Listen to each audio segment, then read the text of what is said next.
Meeting of the City Council Public Finance and Authority to order. Madam Clerk, may I have the roll call, please?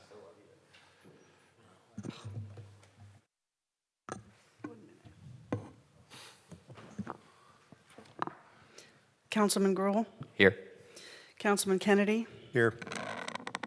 Mayor McKeon, Here. Councilman Burns, Present. Councilman Williams. Here.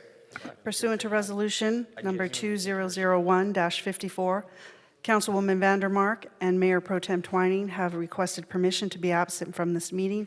If there's no objections, it will be recorded in the minutes. Thank you, Madam Clerk. Do we have any supplemental communications? Not for closed session.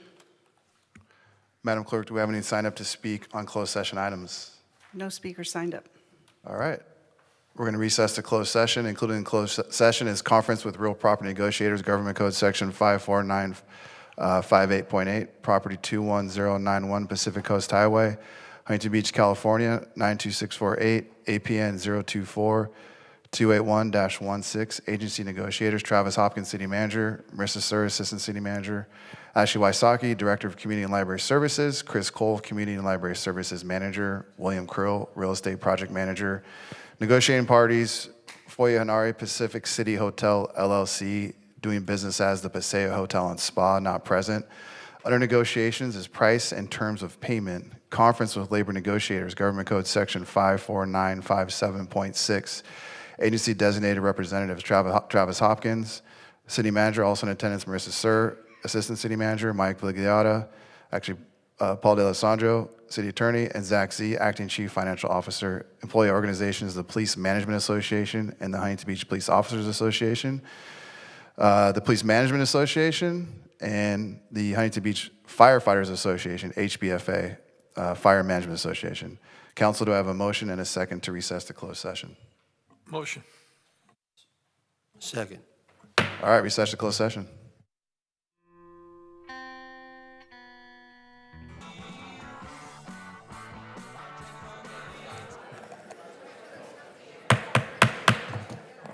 Good evening. I'd like to reconvene the regular meeting of the City Council Public Finance and Authority. Madam Clerk, may I have the roll call, please? Councilman Gruhl, Here. Councilman Kennedy, Here. Mayor McKeon. Here. Councilman Burns. Present. Councilman Williams. Here. Pursuant to Resolution Number 2001-54, Councilwoman Vandermark and Mayor Pro Tem Twining have requested permission to be absent from this meeting. If there are no objections, it will be reflected in the minutes. Awesome. And I think we want to have a special guest just come out and say hi. Butch? Did he get lost again?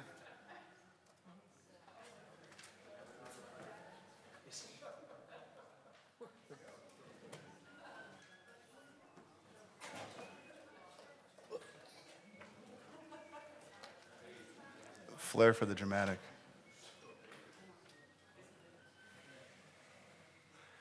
Hey.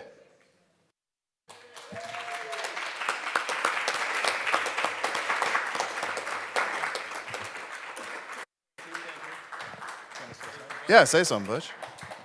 I didn't want to miss this meeting, the way I can say I never missed a meeting. But I do have to leave in about 1 minute, because as most of you know, I had open heart surgery on Thursday.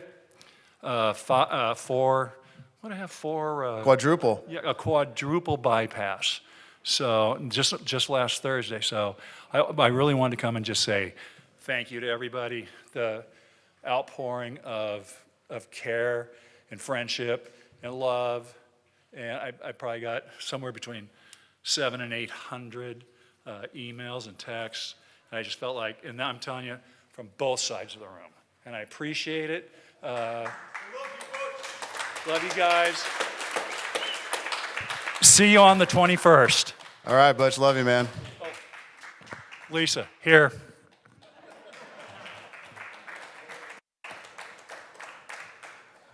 What a legend, quadruple bypass.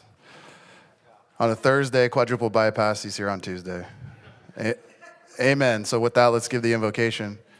Tonight's invocation will be given by Huntington Beach Police Fire Chaplain Bob Ewing.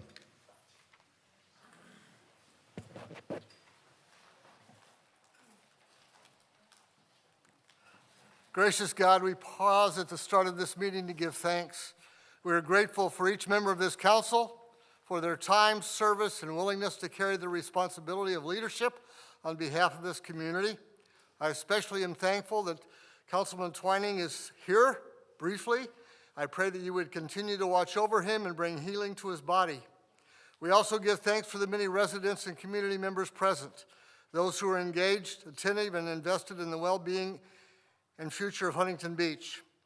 Father, in this season of spring, as the days grow longer and new life begins to emerge, we are reminded of renewal, hope, and fresh beginnings. For many, this season is also marked by Easter, a time that speaks of restoration, grace, and the promise of new life. May these themes inspire us as we gather, encouraging us to approach one another with patience, humility, and a spirit of cooperation. We lift up in gratitude and prayer our first responders who serve this city with courage and dedication each day. We especially remember Chiefs Parr and McCoy, asking for wisdom in their leadership, strength in their service, and protection over them and those they lead. As we move forward in this meeting, may our words be thoughtful, our actions respectful, and our decisions guided by a genuine concern for the good of all. Help us to listen carefully, to speak kindly, and to seek understanding, even when perspectives differ. May this time together be marked by a unity of purpose and a shared commitment to serve this community well. In your most holy name, Jesus, I pray. Amen. Tonight, the Pledge of Allegiance will be led by Gary Robles of American Legion Post 133. Gary served in the U.S. Air Force and Air National Guard from 1980 to 1986 as a personal affairs officer and staff sergeant, with service at Laughlin Air Force Base, Kessler Air Force Base, Sky Harbor A&G, and Davis-Monthan Air Force Base. His duties included managing personnel affairs for enlisted and officer personnel, ranging from military code violations and promotion reviews, next of kin notifications. Following his military service, Gary built a successful corporate career, starting as a commercial banker before being recruited by Johnson & Johnson. He later retired from Pfizer and served as a regional manager with BVI, an ophthalmic surgical company, until his retirement in 2021. Gary has lived in Huntington Beach for 10 years and has been a dedicated member of the American Legion for 29 years. Thank you for your service, Gary. Thank you.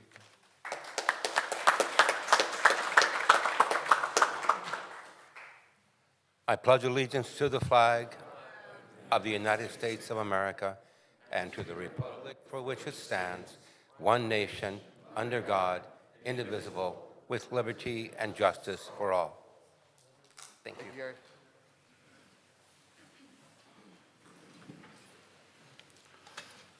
All right, closed session report by City Attorney. City Attorney, do you have anything to report from closed session? One matter to report in the case of Grant Parks versus the City of Huntington Beach et al. The council, upon motion by Councilmember Gruhl, second by Councilmember Williams, the council voted to authorize the City Attorney's Office to enter into settlement discussions. Vote was 5 in favor, none against, Twining and Vandermark absent. Thank you, City Attorney. All right, next is councilmember comments. I'll go first. I know there's a lot of people in the room tonight, and regarding agenda item 22, I assume, which is the presentation of professional services contract. And although we don't need to go to RFP per Municipal Code Section 3.03.100, and also our City Charter Section 13, several people have requested an RFP for other bids. I'm highly confident that Wolf House is the best group to perform all these highly specialized services based on their track record and client list. Their past clients I've spoken to have confirmed Wolf House has performed this work at scale and larger. Wolf House has no issue with submitting through an RFP process, as they are highly confident in their track record and work they can provide to improve our community. And I don't want the negative attention of not performing an RFP to ruin the massive community benefit and revenue potential this project can bring to Huntington Beach. Therefore, we will pull item 22 from the agenda and open an RFP process. But before we do, I want everyone to be on the same page for transparency as to the scope of services that will need to be performed. One, a firm who can build, fix, and run a brand ecosystem consisting of media, merchandising, licensing, events, tourism, film, sponsors, and partnerships, cultural programming, and optimizing our city venues. The firm needs actual media and film relationships and local and international artist relationships to help optimize our art center. The firm needs to build a creative direction strategy and communication infrastructure within City Hall and train our staff to implement and operate. The firm needs to develop and implement a city-controlled merchandising program that trademarks finally and captures the economic value of Huntington Beach's global identity and tourism traffic. The firm needs to create and implement a film and digital media office permitting and location marketing system.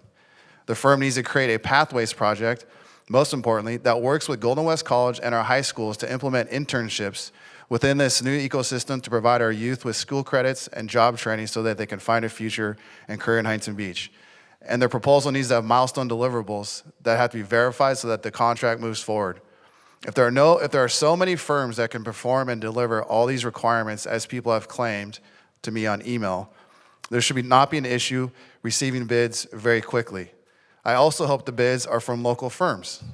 There's a great opportunity to capture the America 250th birthday celebration, merchandise, and revenue opportunities. So if we decide to move forward, we need to pick a firm quickly. And also to clarify some correct information I've received, the city does not pay Visit Huntington Beach. The hotels do. Thank you. Go ahead. Thanks for that, Mayor. Just a little, I'm happy it's going to an RFP that, the city deserves the transparency. I think he laid out a scope that seems to be what needs to be achieved. I just wanted to make one point for everybody's awareness that the RFP, although it is a process and it's a transparent process, there is no guarantee of quality of work, of scope met on time, and all the variants that could be garnered when they pick a winner.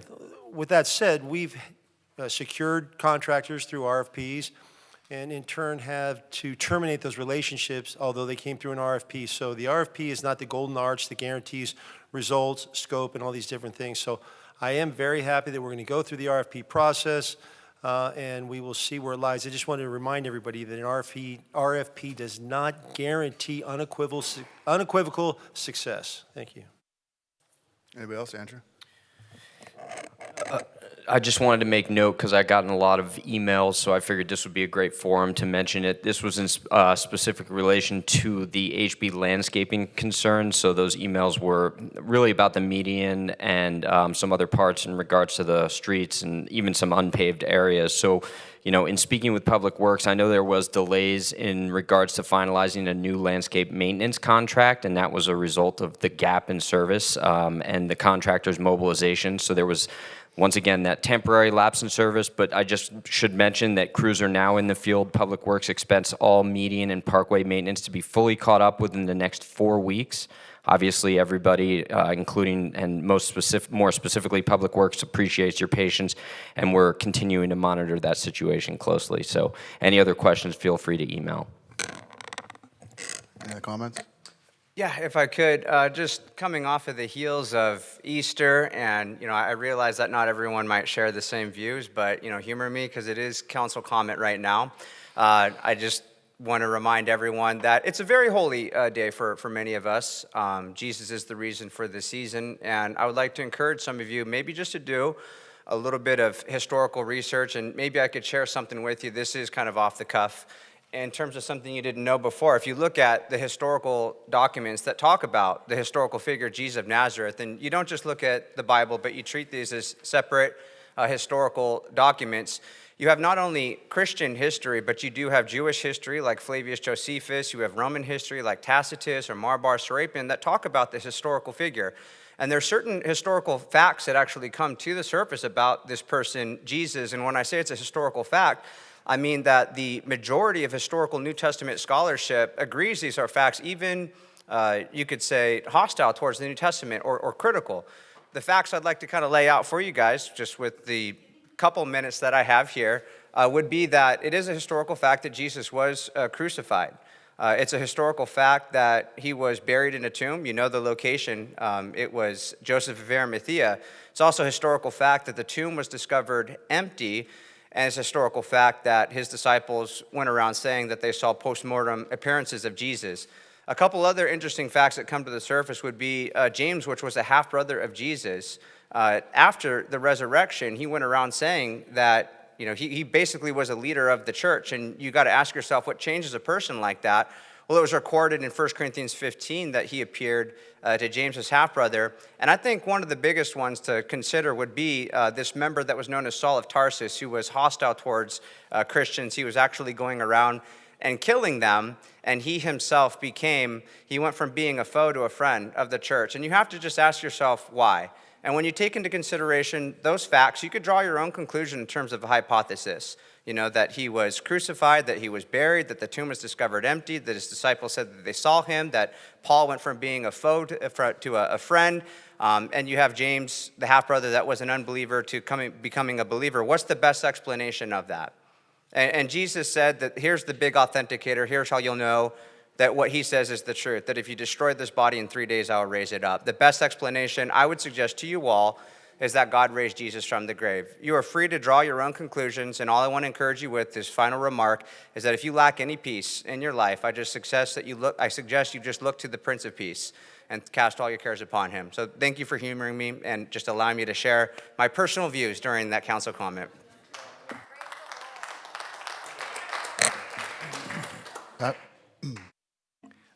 I just, two things. We got a lot of emails and there was a lot of discussion, since we're pulling it, about sole source on the one contract.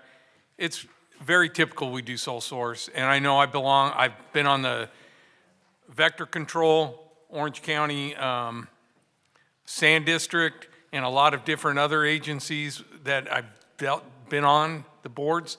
Sole source is not uncommon when it's justified. So that, I just leave it at that. We do it all the time, and I'll make it, but we're not going to go sole source. We'll go RFP, I guess. The other thing is, I think what we got to recognize is the value of our commissions, boards, and committees.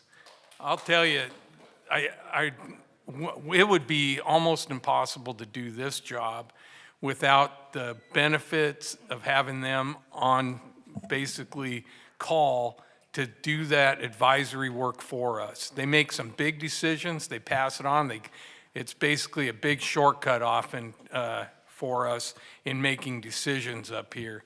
I'm really proud of some of the work they've done, like Planning Commissioner Brian Thenis has gone above and beyond with his investigations and stuff like that. And that goes right along the boards with the other commissioners and all these things. They go really out of their way for really nothing but a parking pass. And I want to just thank them immensely for what they do for our city. So thank you.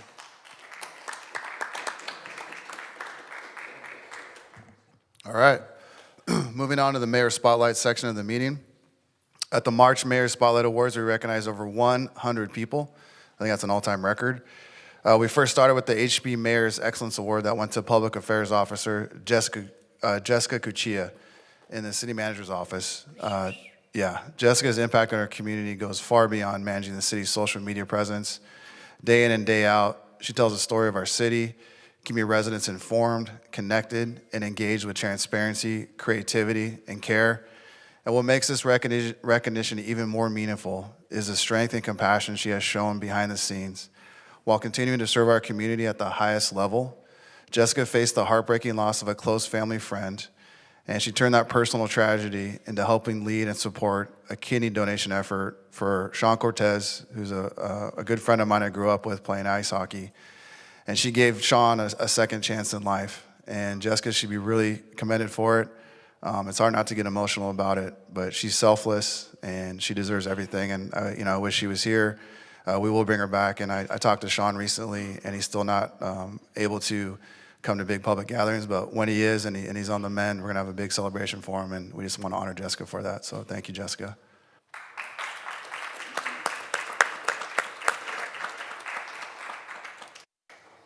Next up, we recognize a few members from our code enforcement team, who always does a great job. Officers Josh Charlin and David Chapman, they responded to a resident complaint at Pacific City and immediately took charge, addressing each concern with professionalism, responsiveness, and genuine sympathy. Over the course of a month, they kept their resident informed every step of the way, ensuring progress was made and the solutions were confirmed. So just want to thank them for their efforts, and because of that, residents can now enjoy a peaceful living environment once again. So thank you, code enforcement. And on that same thread, another code enforcement officer, Eric T., whose dedication is making a meaningful difference in our community. A resident shared her gratitude for Eric's compassion, patience, and professionalism over the past 5 months as he met with her every Monday to assist with her brother's extreme hoarding situation. And through consistent support and understanding, Eric went above and beyond to help not just address a code issue, but to truly help a person in need. So thank you, Eric. That takes a lot of patience. Then we honored the entire Huntington Beach High School cheer team, who competed at Nationals in Anaheim, and all 3 HP High School cheer teams made history, each advancing to day 2 of the finals and placing in the top 3 in the nation, an accomplishment never before achieved in the program's history. The freshman and JV teams both earned an impressive 3rd place in the nation, while the varsity team brought home the ultimate honor, 1st place in their division in the national championship.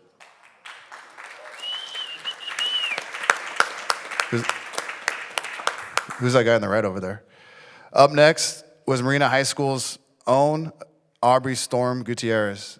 She's amazing. A star wrestler, Aubrey has made history as Marina High School's first ever 2-time CAF Southern Section Masters and California State Champion, an incredible accomplishment that reflects her unmatched dedication and talent.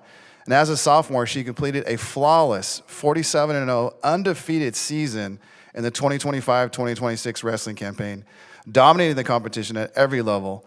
She has her sights on the 2028 Olympic Games, and she's ranked 6th in the nation in girls wrestling. And right after this photo, she took Butch down in the leg lock. We then honored the 8 and under Charger cheer team for capturing another national championship, and we honored them last year as well as they continue their success this year, so just dominant. And then next, we were proud to highlight Fred's Mexican Cafe and their incredible commitment to giving back. As part of their 25th anniversary celebration, Fred's is making a meaningful impact by donating $10,000 each month to a local charity. And this month, the Assistance League of Huntington Beach was the grateful recipient of this generous contribution. And last but not least, we recognize the men and women that make up the board of directors of the HB Board Riders Club, founded in 2017 by local friends Chris Moreno, Ziggy Williams, and Casey Wheat. This nonprofit 501c3 organization has grown from just 3 clubs and 6 contests into a thriving global community, now boasting over 50 clubs and more than 600 members. And thank you, Don Kennedy, for putting this together. Congratulations, everybody. It was awesome.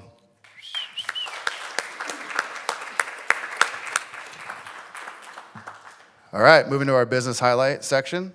Huntington Beach continues to see strong momentum with new businesses opening across our community. And we're excited to welcome several recent additions. So Brandy Melville did a relocation at 300 PCH. Long awaited, the Coaches Lounge finally opened at Magnolia and Adams at 8911 Adams Avenue. If you haven't been, it's incredible. The Fakasha House opened at 200 Main Street. Offside Department opened at Pacific City. Stride Fitness at 6886 Bolsa Avenue. Surf City Escape, an escape room, also Pacific City.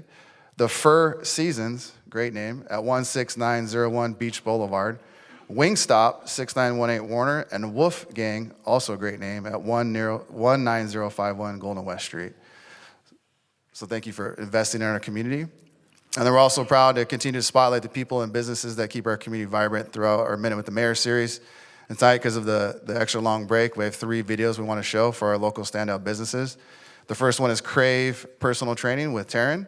So thank you to Taryn and the Crave team for keeping Huntington Beach strong. We had Expert Tech Automotive. So thank you to Gary Fromm and the Expert Tech team for keeping our community on the road and running smoothly. And then Facets 58 Jewelers. Thank you, Councilmember Kennedy, for recommending them and for them applying. And we want to thank McKay Contrucci and the Facets 58 family for helping Huntington Beach shine for nearly 40 years. 40 years. So we're going to take a look at these quick videos. What's up, HB? I'm Mayor Casey McKeon with special guest Mayor Pro Tem Butch Twining.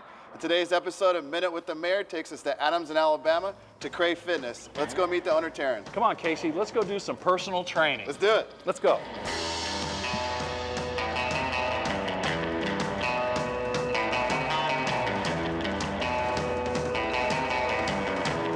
Taryn, tell us about Crave Fitness. We are a private gym that offers strength training, functional training for all ages. And then we have a second location, which is contracted with the city, Nice. where we take care of our 50 plus. Why did you choose Huntington Beach? The city of Huntington Beach lives outside, so it's kind of the perfect place for a strength training gym because you need all those muscles in order to keep doing those fun things that Huntington has to offer. In addition to that, it's not just about staying active, but it's about aging and continuing to be independent. That's where strength training is really important. What sets your training approach apart? It's so personalized. Training is gonna look different at 40 and at 70 and at 25, so my coaches are really aware of that. But also the lifestyles. Are you playing with kids? Are you golfing? Are you sedentary at a desk all day? All those things are important to creating the right strength training plan. So we're very customized. We're not a one cookie cutter type of gym. That's another local gym right here in Huntington Beach. So remember to support local and keep Surf City thriving. See you at the next stop. Kneel a little lower on that squat next time. What's up, HB? I'm Mayor. All right, Expert Tech Automotive. What's up, HB? This episode of Minute with the Mayor takes us to Expert Tech Automotive right off of Talberton Beach. Let's go meet the owner, Gary.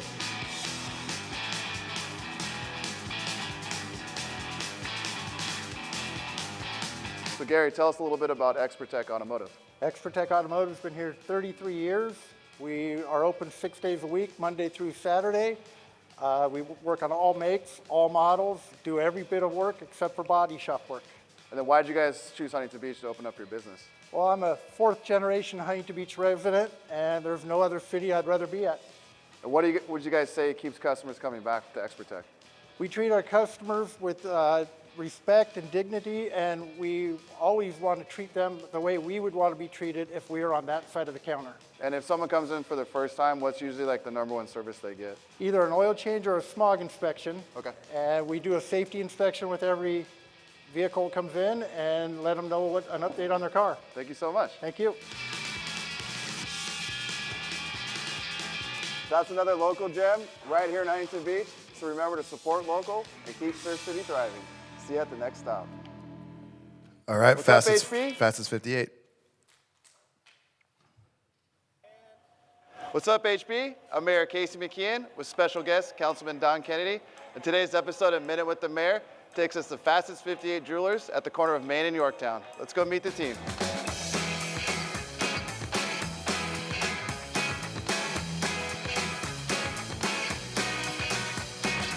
Okay, tell us about Fastest 58 Jewelers.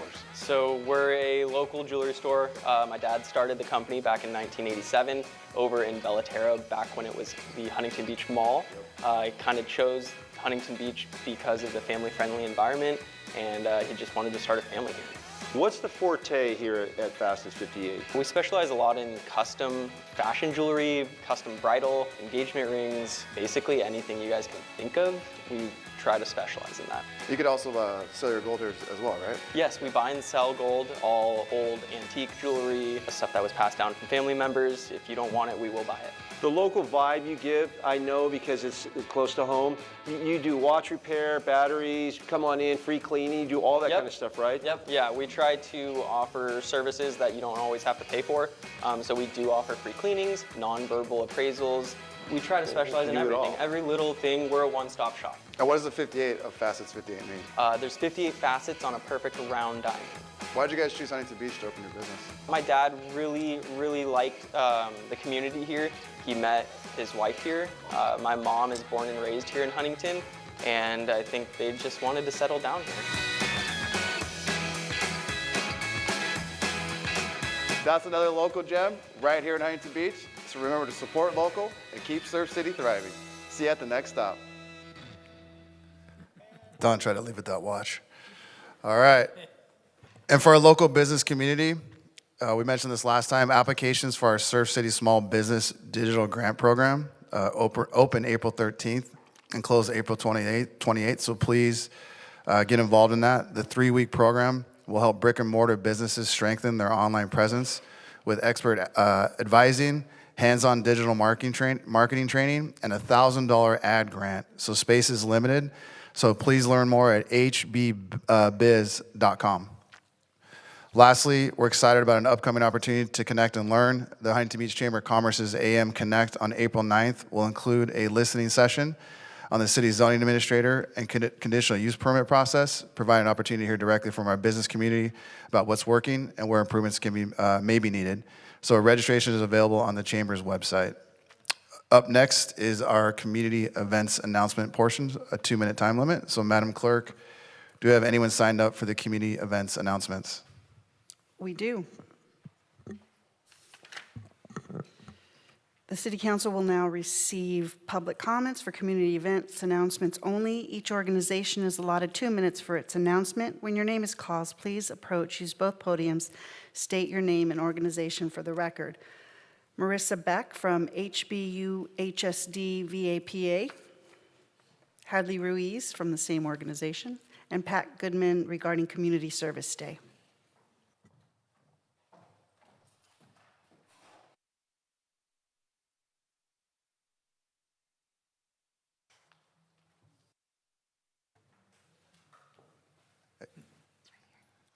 Good evening. My name is Marissa, and my name's Hadley.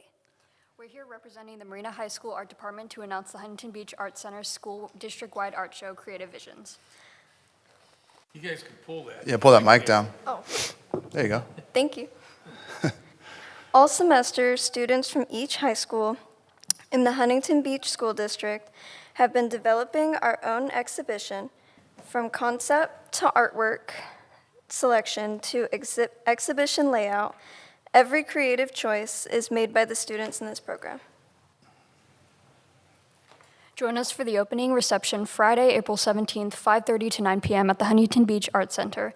There will be a panel discussion with students at 6:30 p.m. We think it's an amazing opportunity to see the students' art and hear about our experience creating the exhibition. Thank you. Thank you.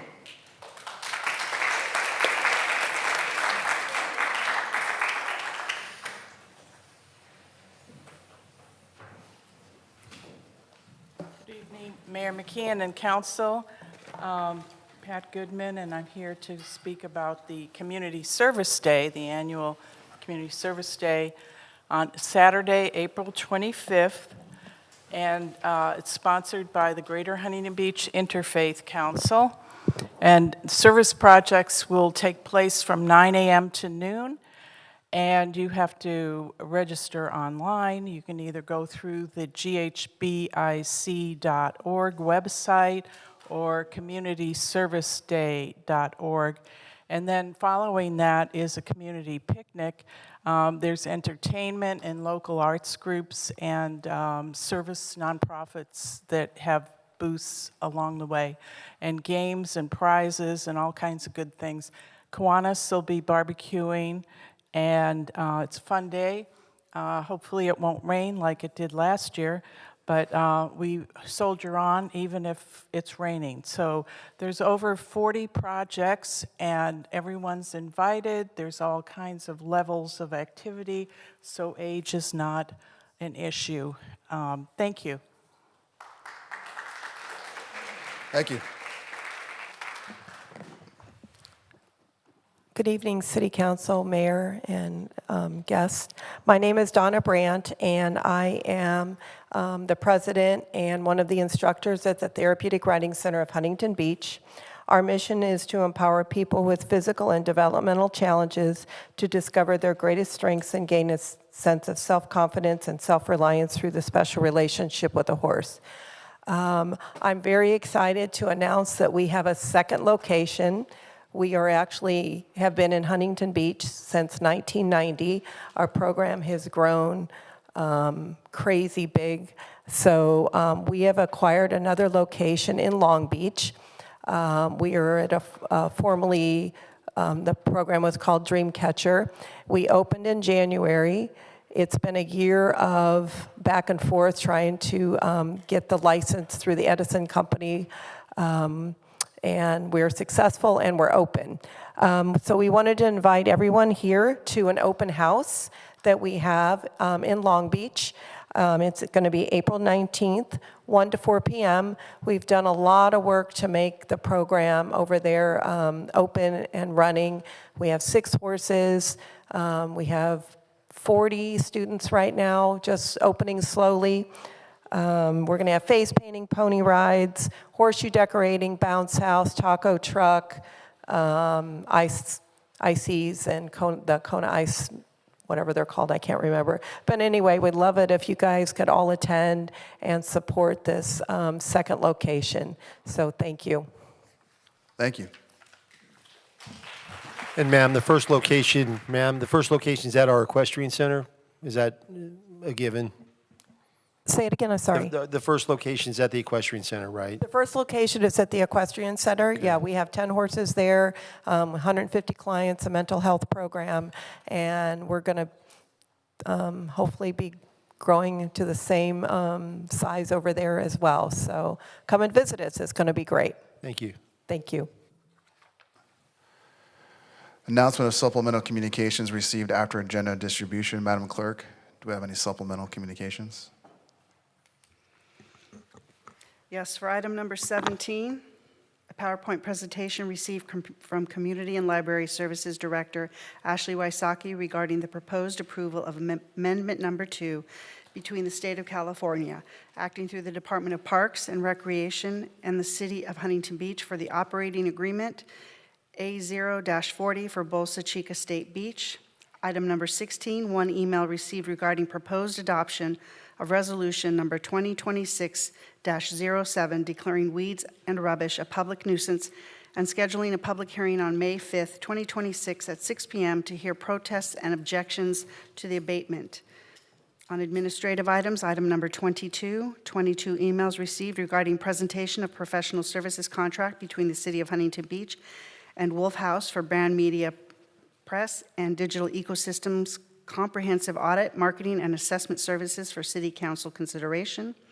Council member item number 23, one email received regarding discussion of state audit.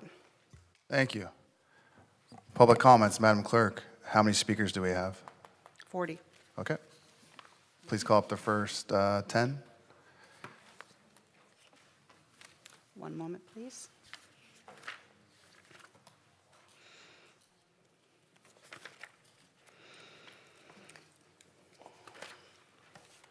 The City Council will now receive public comments for any topic, including items on the open session agenda.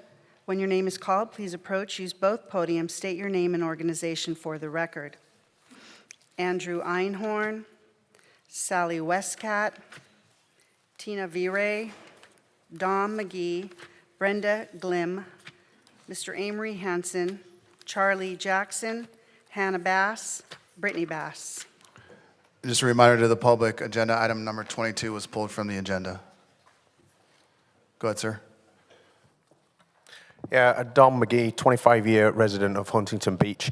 I know we're not supposed to speak about item 22, but I would say when conducting the RFP, you might want to choose a company that has a DBA, because Wolf House doesn't seem to have a DBA, a business license, or an LLC of any kind.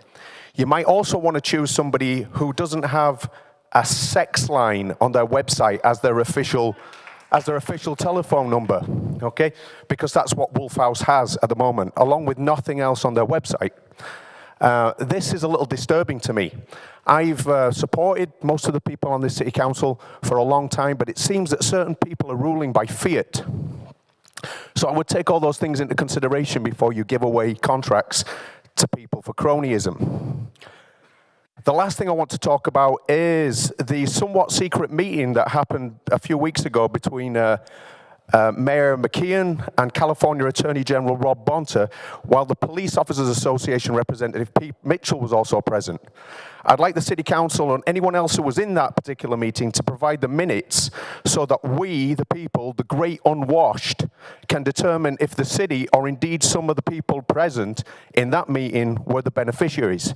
I ask one question when any of this goes down, and that's key bono. Who benefits? Again, I've supported most of you on this council, but my support is waning. Thank you very much. Next speaker, please. Go ahead. Good evening, Mayor and honorable council members. I'm Sally Westcott, and this is my partner, Tina Beret, and we're the owners of the Surf City store on the pier in Huntington.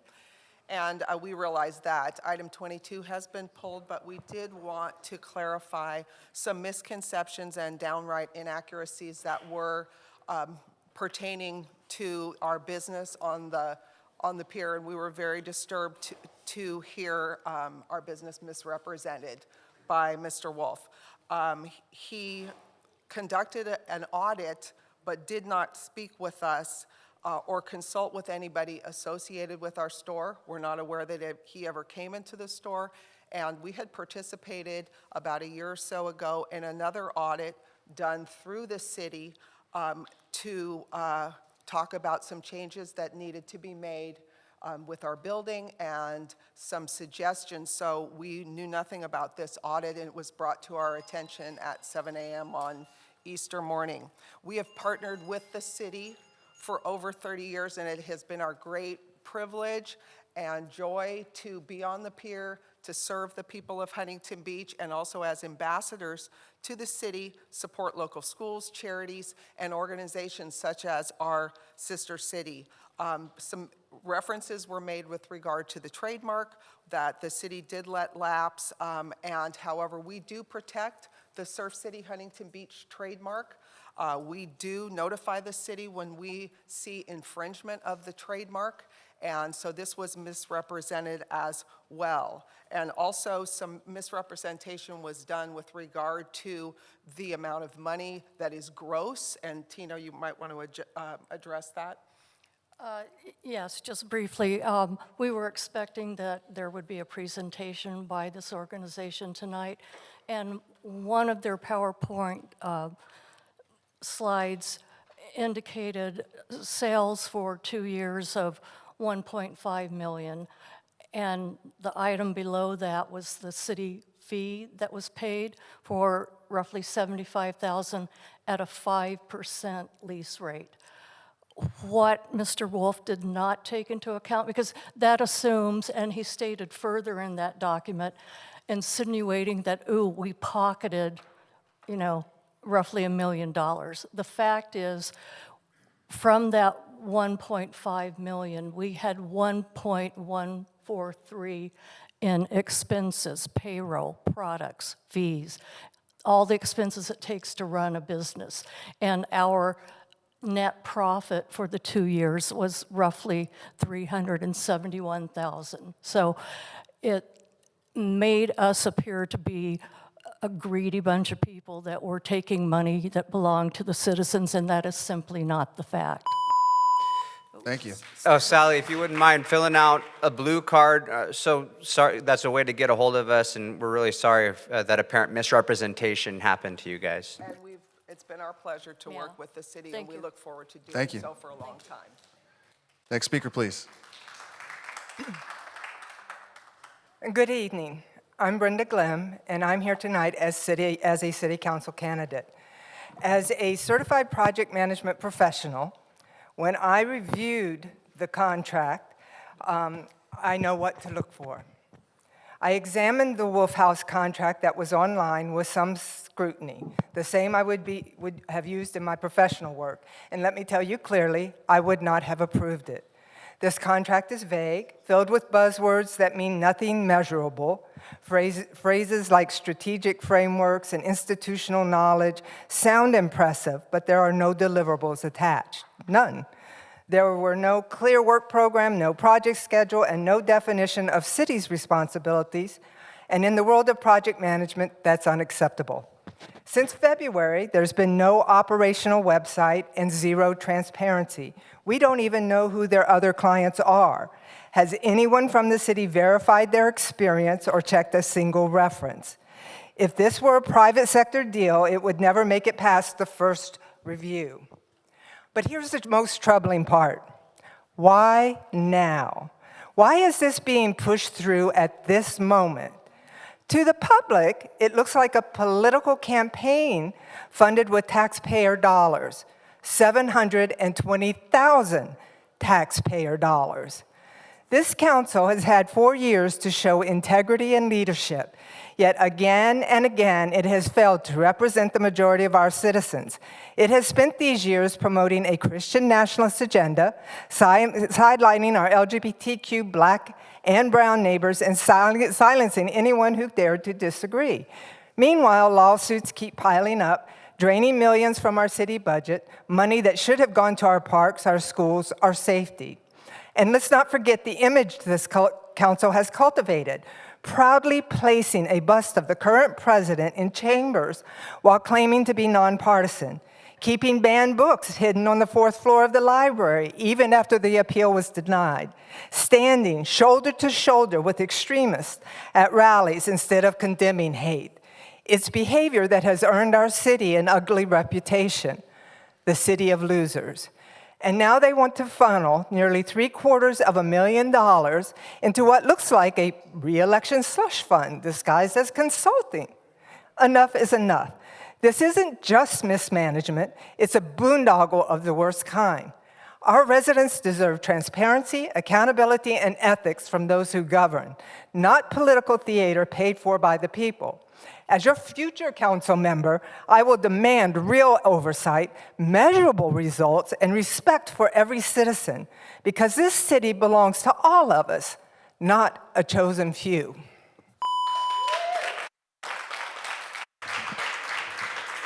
Next speaker, please. Thank you, Mr. Mayor. My name is Mr. Amory Hansen. I'm speaking tonight in support of item 20, the purchase of a new spotlight for the police helicopter. The new spotlight has a 360-degree range of motion and is integrated with the police helicopter camera system. This spotlight is long overdue. The spotlight is not just for the lost soul, but the lost child. I urge the council to continue its support for public safety. Once again, I urge a yes vote on item 20. Thank you. Thank you. Next speaker, please.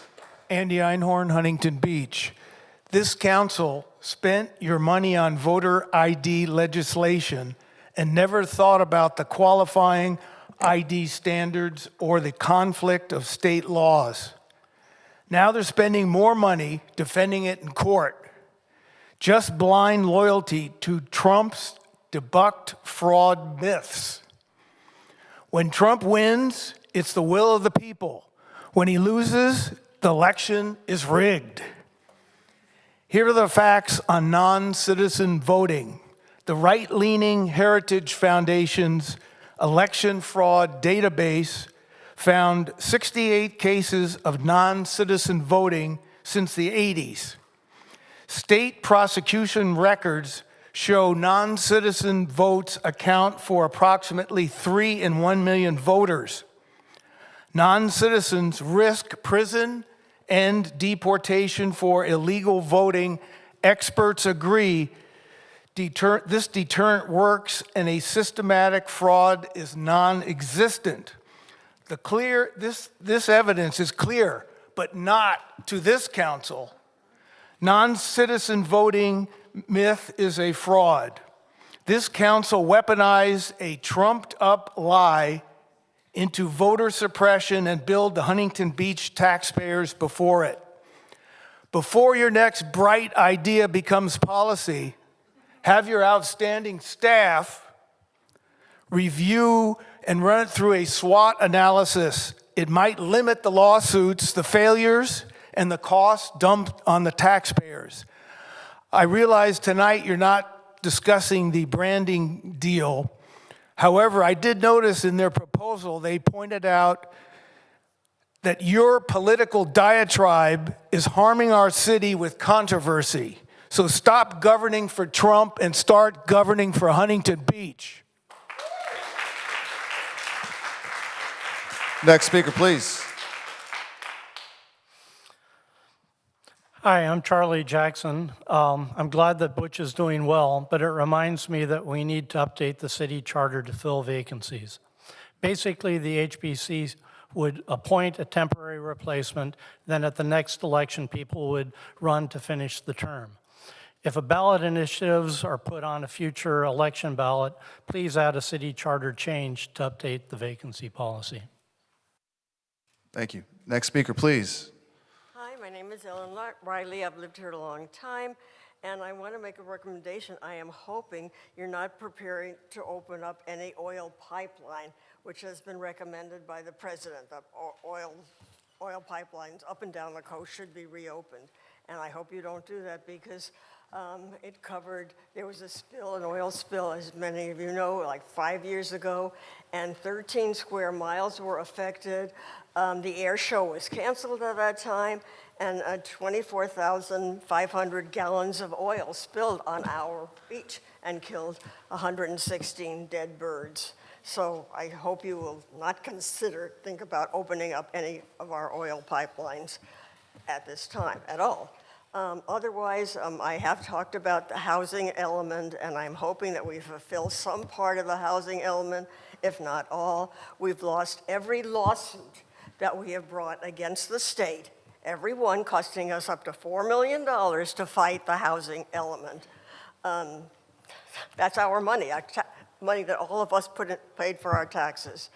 So Huntington Beach has been ordered to pay $3.5 million to the Kennedy Commission and $50,000 in monthly penalties for failing to fulfill the housing element. And there are big fines also that I think Huntington Beach is paying, but if that's not true, somebody should let me know. And that's about it. Thank you for listening. For the record, we were not fined $50,000 a month for the housing element. Just want to put that on the record. That is not correct. Next speaker, please. Before sharing my speech, I just wanted to say, since April is Autism Acceptance Month, I wanted to share my speech and show the importance of inclusion. Okay. Hi, my name is Hannah, and I'm in 5th grade at Lakeview Elementary. During our classroom discussions surrounding inclusion, I was able to bring a firsthand experience. My experience with my brother offered my class a different perspective and gave the opportunity to answer questions they had about inclusion and showing respect and empathy to those who may not look, act, speak, or think like how we expect what we think is normal. Inclusion is important to me because since my own brother is autistic and has high support needs, he often gets treated differently and excluded. Although he needs what people call special treatment, he is kind, helpful, creative, and overall just a loving person. My brother also loves swimming, coloring, and singing, which he's great at. Without my brother, I would be a whole different person. As his older twin sister, by 3 minutes, it is my responsibility to make sure he is always included and knows that he is loved by so many. And April is Autism Acceptance Month. Please join us at our fundraiser for the Amuse Fund for Autism at the annual Lions Club Crab Fest, Saturday, April 11th, 2026, 4 to 7 p.m. at HB Senior Center. Thank you. Thank you. Good job.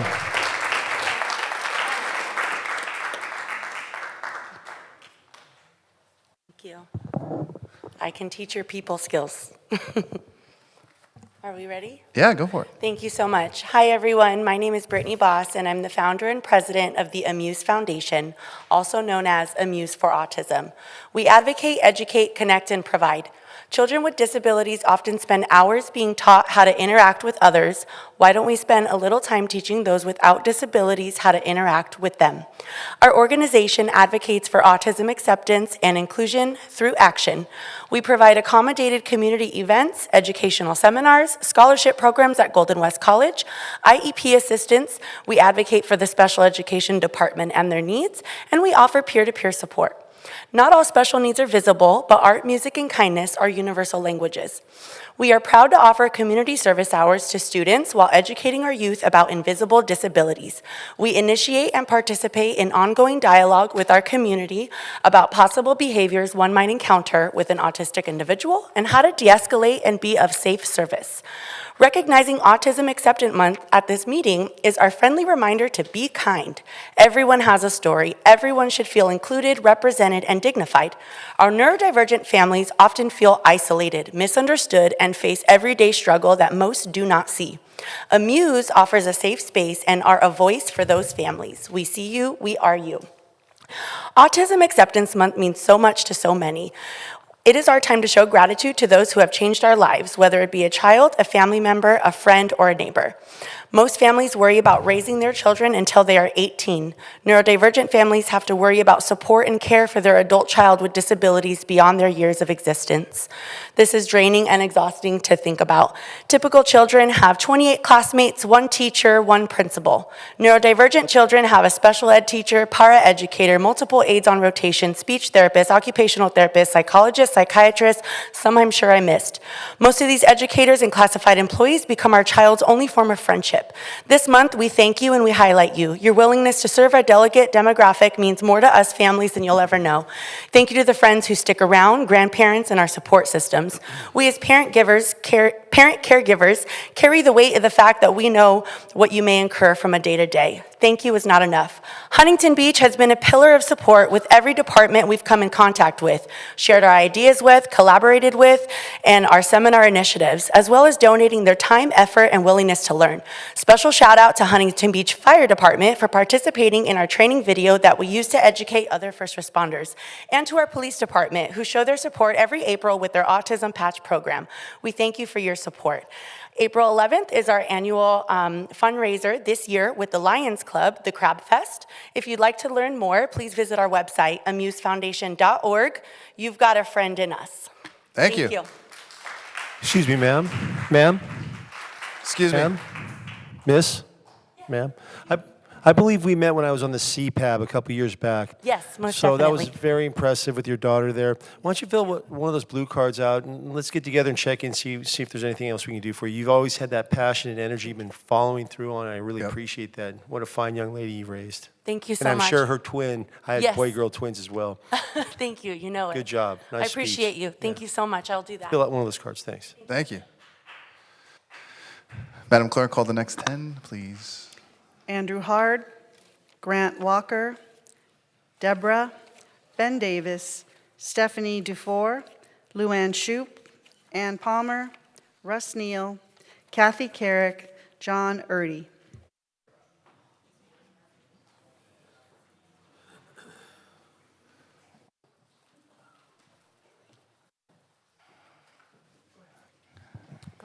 Go ahead, Luann. Good evening.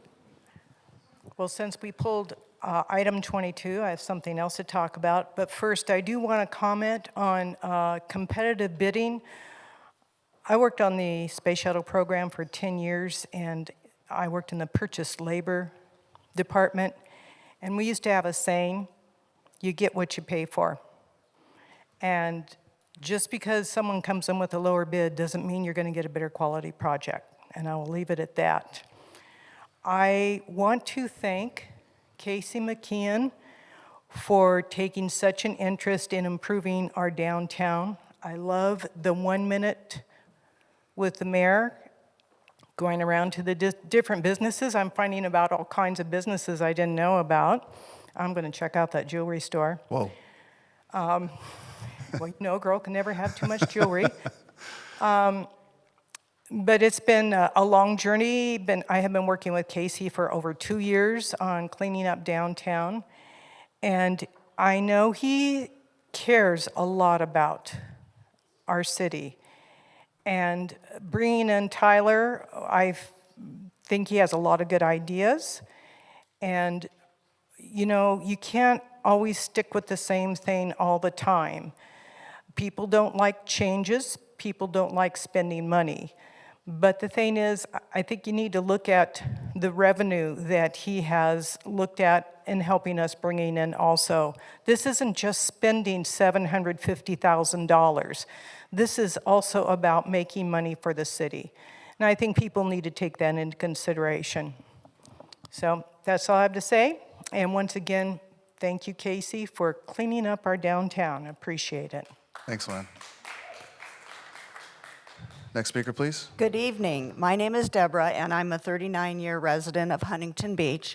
And I do have 2 questions for each of the city council members, if they could answer before considering the different companies who will be applying for the Public's Work item 26324.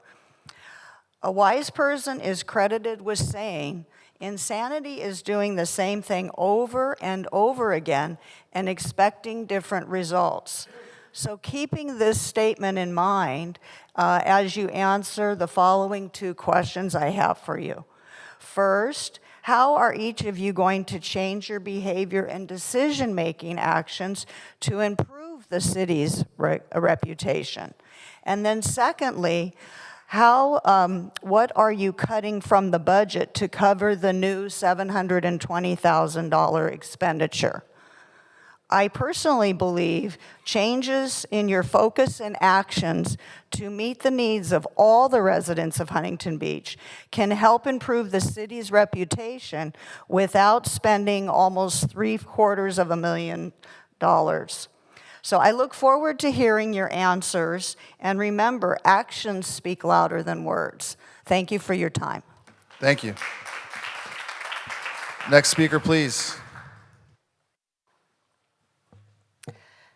Good evening, Huntington Beach City Council, and thank you for your work in serving our city. My name is Stephanie Dufour.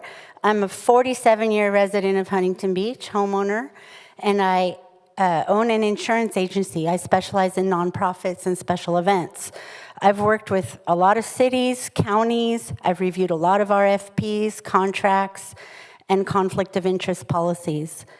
Part of working with these clients is conducting risk assessments, and although the city of Huntington Beach is not my client, it's my city, and I feel compelled to warn the city of the risk pitfalls of awarding a $720,000 contract to Tyler Wolfhouse. First, our municipal code and California Public Contract Code requires competitive process for services over $30,000 unless there's a clear exemption for unique expertise. His expertise doesn't appear to be unique, and there are several reputable firms in Orange County who have a proven track record of working with other local municipalities and film commissions. Idea Hall, for example, has worked directly with the City of Irvine, County of Orange, Great Park, Dana Point Harbor, Visit Anaheim, and many nonprofits tied to the public sector. Revell and Costa Mesa is another long-term partner. Both of these firms are high-touch, high-tech, and low-risk for city contracts. In addition to inviting other reputable firms to apply for this contract, I recommend including an advisory committee of local business owners and public servants to weigh in and provide their wisdom. If Tyler's make sense after the review and recommendations, then we need to have all council members disclose any conflicts of interest. Conflicts of interest rules under the Political Reform Act and our Code of Ethics demand full disclosure.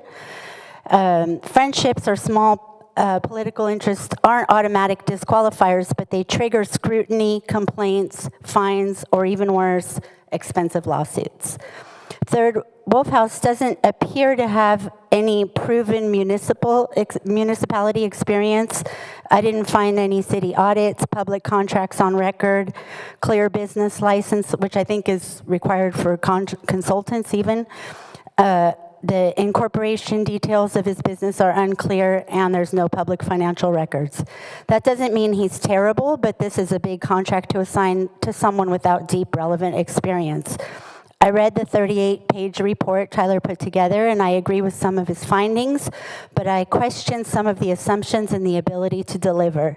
Some of the comparisons to the Laguna Arts Center, for example, and to Los Angeles for film permits are lacking in quantifiable, measurable outcome metrics for evaluation. And his proposal also risks alienating some of our long-term amazing. Thank you. Next speaker, please. Ma'am, could you fill out a blue card? I'd like to hear the rest of what you had to say if you could fill out a blue card.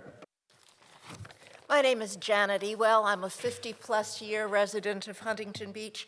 I come before the City Council willing and even anxious to believe that your political positions and your religious beliefs are sincere, not self-serving or a matter of convenience. I extend that charity whether or not my positions agree with yours, and I will hold on to that charity as long as possible. It behooves you to represent your beliefs well and to protect them from shame.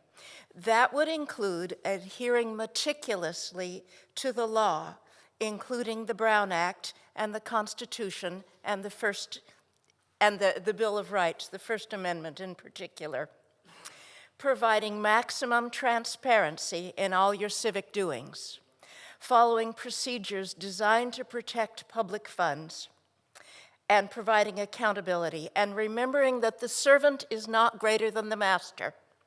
And in a democracy, the people are the public figure's masters. You have need of improvement in avoiding the appearance of evil, in following the law, the best practices, in protecting public funds, and in your relationship with the people to whom you should be accountable. Thank you for your time. Thank you. Next speaker, please. Good evening, Council. My name is Ben Davis. I am running for Huntington Beach City Council as well. I want to thank you for pulling agenda item number 22. One thing about that, if you're not going to be able to get it taken care of in a short amount of time because it's going to take a while, be okay with that. What I do want to say about the audit, that it did get a couple things right. The city staff are operating under real strain, which I'm sure is partially due to the loss of highly capable staff with decades of service and experience. But the bigger issue, the public perception carries real implications to reputation, and this affects tourism, investments, and civic pride, which all of you are aware of. The city reputation, this reputation is due to the high visibility press that political and controversy focuses. That was in the report. So take that in context. But this bad press isn't arbitrary. It's a problem of the council's own making. And the solutions offered in the report is that the city just needs to get better at press. The sense is that if the city gets louder about the good things, no one will care about the bad things. This doesn't get rid of the real problem, which is bad management, culture war agendas, and self-enrichment. You can't say this any more pleasant. You can't polish a turd. To fix the city's issues, policies need to change. The people need to change. Please, thank you very much. Thanks for listening. Next speaker, please. Good evening, Mayor and council members. My name is Andrew Hard, and I'm a local business owner operating a Duffy rental business here in Huntington Harbor. Back in 2020 and 2021, I'm here tonight because I've experienced firsthand how the city enforces its zoning and permitting requirements, and what I'm seeing now is a clear inconsistency that needs to be addressed. Back in 2020 and 21, when we attempted to open a Duffy rental business on Pacific Coast Highway, the city made it very clear that we could not operate without full compliance. We were cited and we were issued notices of violation, and we were required to either obtain approvals or shut down. Specifically, we were told we needed a conditional use permit, a coastal development permit, and an adequate off-street parking. And importantly, we were not allowed to operate while those approvals were pending. Ultimately, we were forced to relocate our business in order to comply. Now, fast forward today, another operator, Huntington Harbor Boat Rentals, moved locations along Pacific Coast Highway from one address to another. That move resets their entitlement status, meaning they are required to obtain a conditional use permit and meet the same parking and zoning requirements that we were held to. However, there is no conditional use permit on file. There are known parking constraints, and they have been allowed to continue operating for well over a year. I personally filed the code enforcement complaint on 8/14/2024, and the city has acknowledged that there is an active investigation, but despite that, the business continues to operate and the case has effectively been placed on hold. So my question is simple. Why was my business required to comply immediately while another operator is allowed to operate in violation of the same rules for over a year? This is about fairness, equal treatment, and consistent enforcement of city code. Given this issue has gone unresolved for over a year and a half and that communication from code enforcement has stopped, we've consulted legal counsel to better understand our rights. However, we are here tonight because we believe this can and should be resolved without litigation through consistent enforcement of the city's own rules.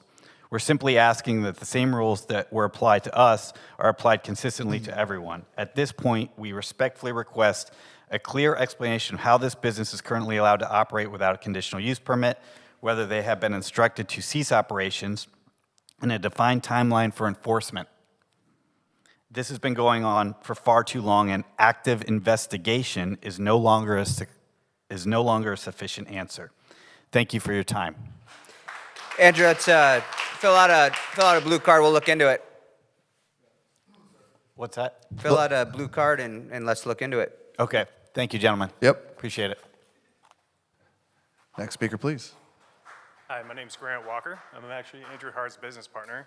I had a 3-minute speech, but his was better than mine. So it's pretty true. We just want to see what's going on with code enforcement.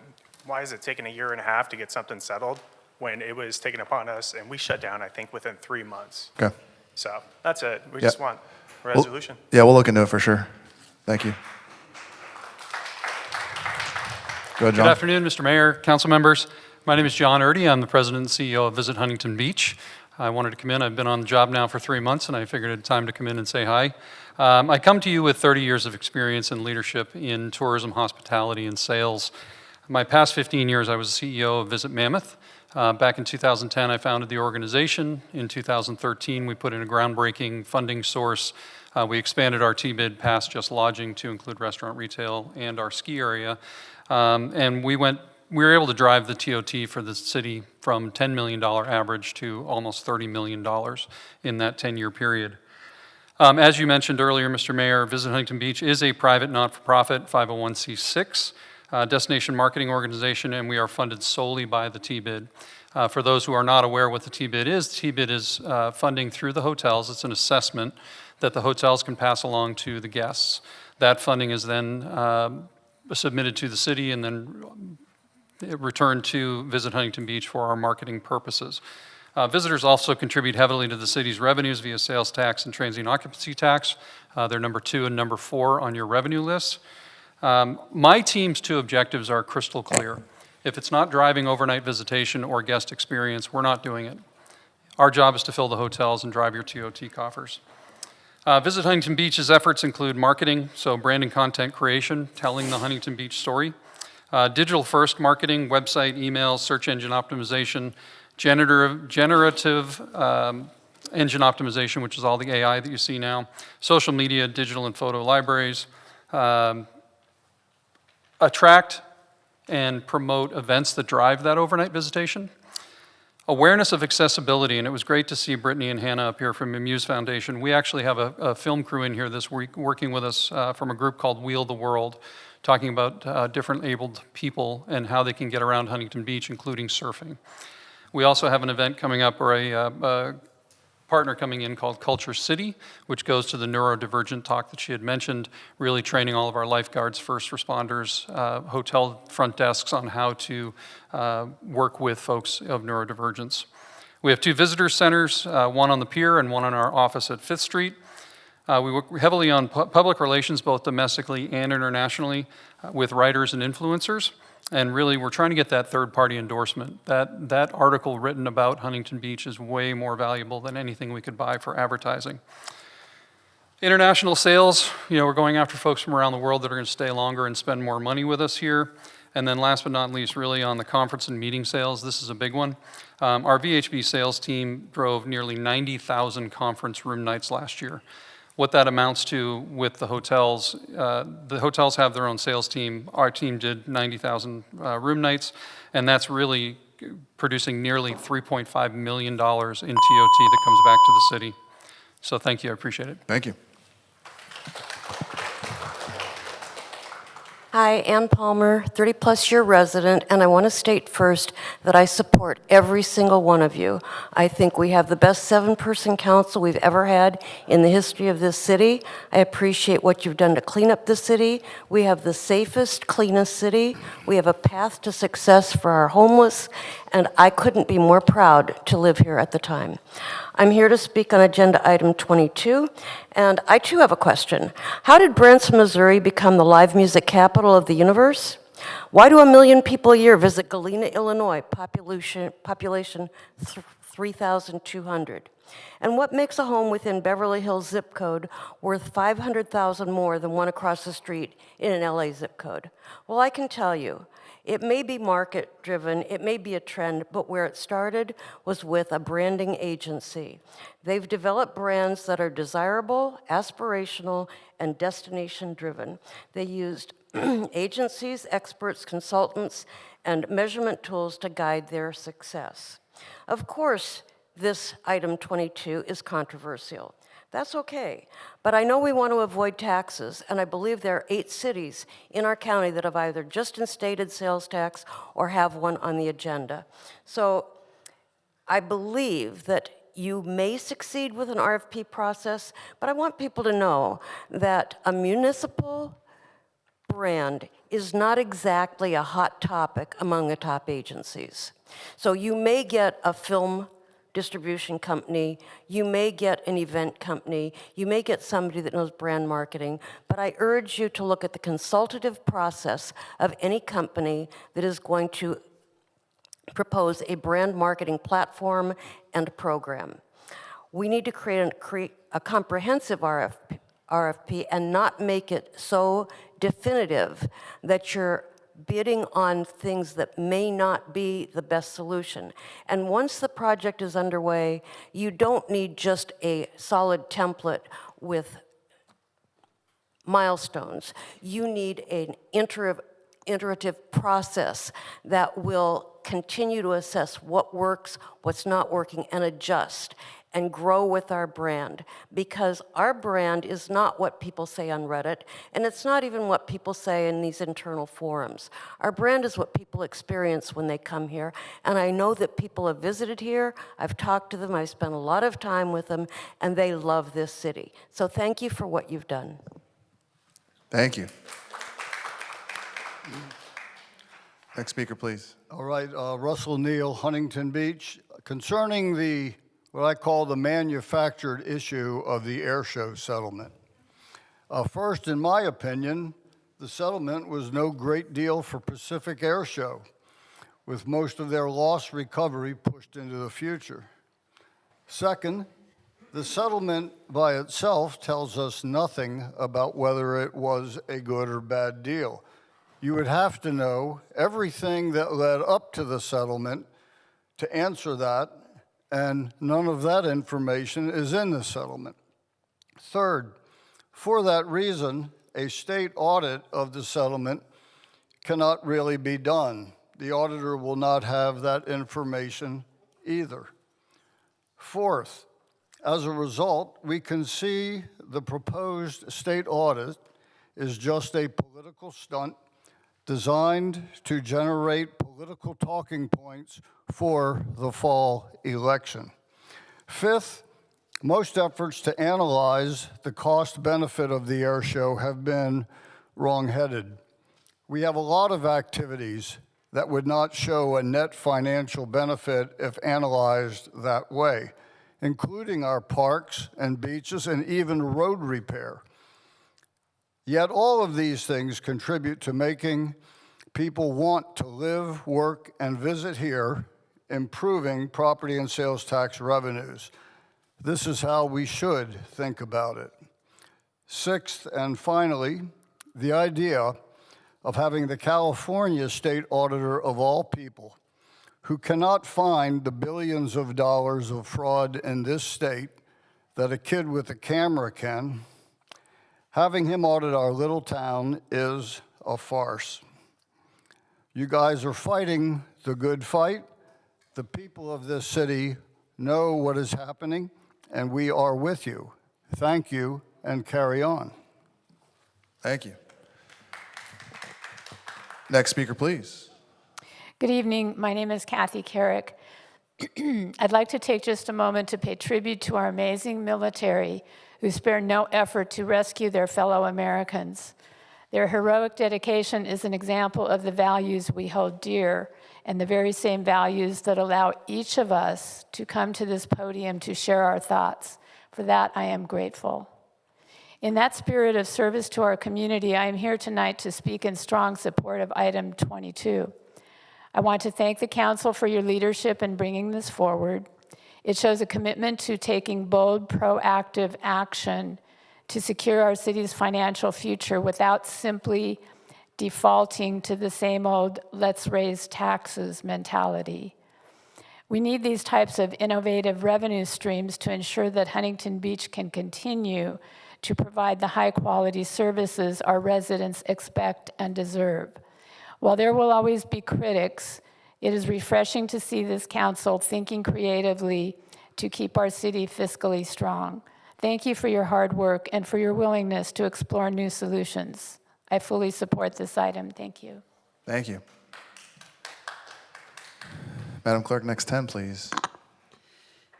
Kaylee McHugh, Donna Brault, Tim Geddes, Brother Stephen Gerard Sidlusky, Kristen Carol Nelson, Roz Pierce, Dave Pertel, Kanem Durham, Libby, Bethany Webb, Wendy Rincon, Pat Goodman, David Reinerson, Patricia Pappas, Roger Knorr. Thank you.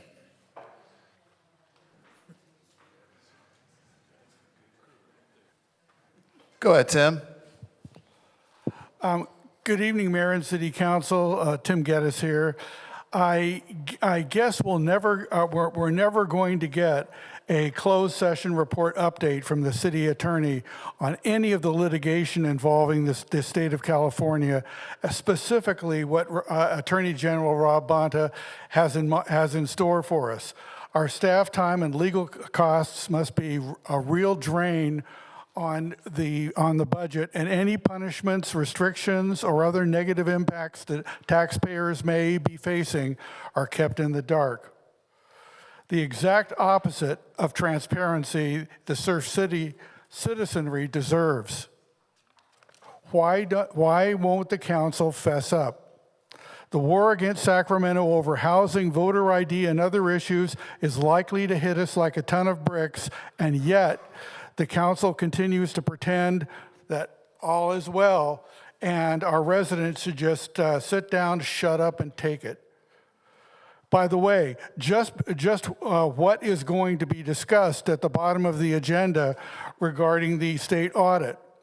The state is clearly looking into the sweetheart deal regarding the Pacific Air Show settlement perpetrated by the incumbent council members up for re-election.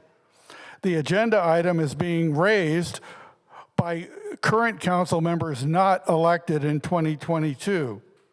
This state audit could really reveal the skeletons in the closet well before Halloween. Once again, is the public being left in the dark? Remember, Tony Strickland isn't here to front for you, neither is Michael Gates. I'm reminded of the famous quote from the movie Blazing Saddles, "Son, you're on your own." This is an election year, and in 6 months, even some of those who voted for you last time may consider changing horses. They voted for change, all right, and now many are having buyer's remorse. A new slate of candidates, honest, infinitely more transparent, and truly representing the entire community, is revving up its engines, and all the partisan special interest money you have squirreled away isn't going to save you if your actions have screwed our residents. All the dog and pony shows cooked up by the mayor to put a business-friendly face on things are going to turn sour when everybody, including the business sector, suffers the fallout from what the state may do to us. It's time for new change, real change, that will let Tim, for the record, the attorney actually reported out a closed session about that item that you were talking about. Thank you. Next speaker, please. Hello, I'm Roz Price, not Pierce. Good evening, Mayor and council members and all the guests here this evening. As I reviewed tonight's agenda, I was encouraged to see several items that reflect the values so many of us care deeply about here in the city of Huntington Beach: public safety, environmental stewardship, clean neighborhoods, and responsible government.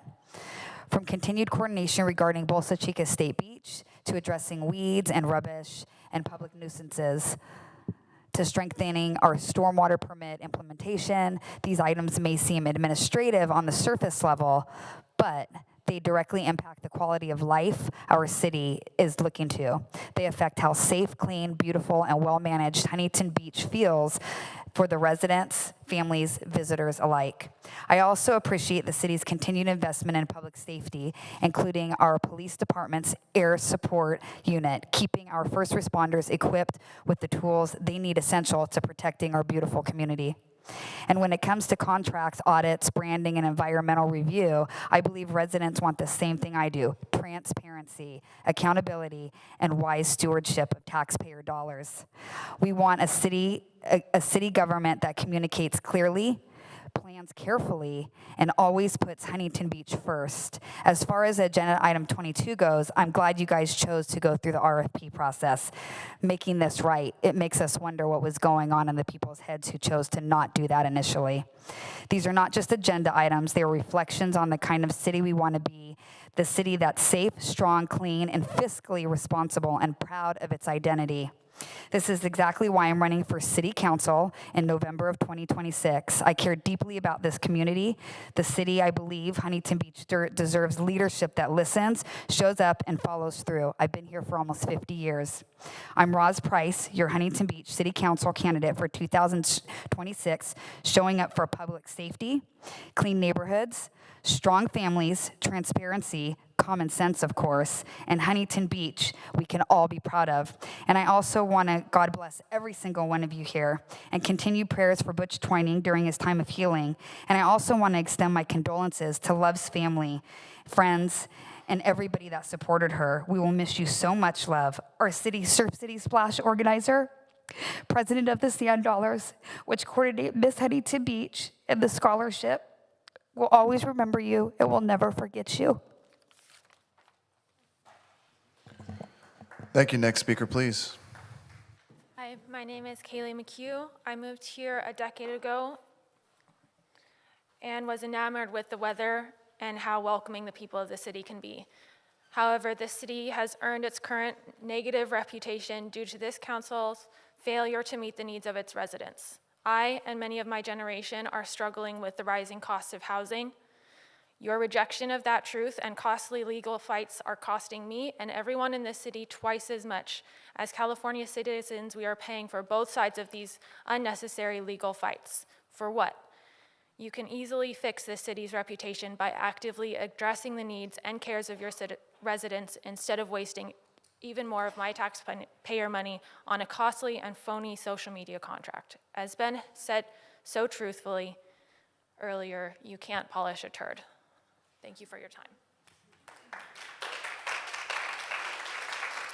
Good evening. My name is Dave Pertel. I'm a local resident, and I'm trying to find out why Overlook Park remains closed to vehicles and the public. Initially, it was closed because of COVID. They didn't want people congregating in the area, and we're well past COVID now. I've talked to people in the Parks and Recreation, and they don't know why the park's still closed. They say they don't control. Which park, sir? Overlook Park. Overlook, okay. I know most people don't know where it is. Do you know where it is? It's at Sea Point and Garfield. Yes, sir. And it has remained closed since COVID. We're past COVID. And I'm just wondering, why is the park still closed? There's no other park in the city that is still closed. Any answers? Or fill out a blue card and we'll contact you and get you going. Yeah, if you fill out a blue card, we'll try to get it. All right, thanks. Yeah, Sergeant at Arms right there. Thank you, sir. Next speaker, please. Brother Stephen Gerard Sidlowski, beloved Huntington Beach Mayor, City Council. You're being provided an information sheet. And citizens, I was delighted to be able to make the California March for Life, so you're going to get some of the wonderful pictures in front of you for that March for Life.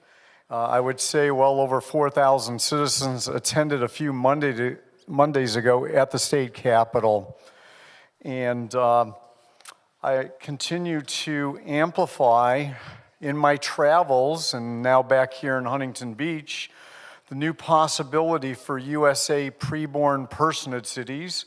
So on the back of that, of course, I continue to give all of you the resolution in support of a Huntington Beach, California declaration of a safe preborn personhood city.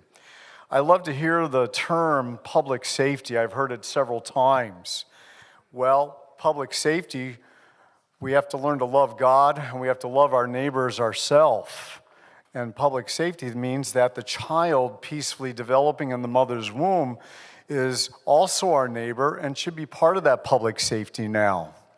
We can now move in this new direction of passing this resolution for all of you, possibly by Mother's Day or Father's Day, because the U.S. Supreme Court Dobbs decision did not just send this decision back to the states, it also sent it back to the counties and cities, especially with charters. So this is just step one. I'm looking forward to all of you pondering this, putting this on your agenda and possibly passing even by Mother's Day or Father's Day. I know we have National Day of Prayer coming up, the first Thursday of May. I'm sure your city participates in that also. So I'm just delighted that I'm here before all of you. I have collected signatures from citizens all throughout the state of California, and I can tell you I have at least 20 more signatures from citizens from Huntington Beach encouraging you to put this on your agenda, pass this preborn personhood resolution, because remember, the joy of the Spirit of God is love for His creation. Thank you for your great love and all that you do. God bless you all. Thank you. Go ahead, ma'am. I do not know him. Okay, let's see here. I'm here in strong. This is my friend Steven Sadlowski. He would love to have a pro-life resolution passed in your city.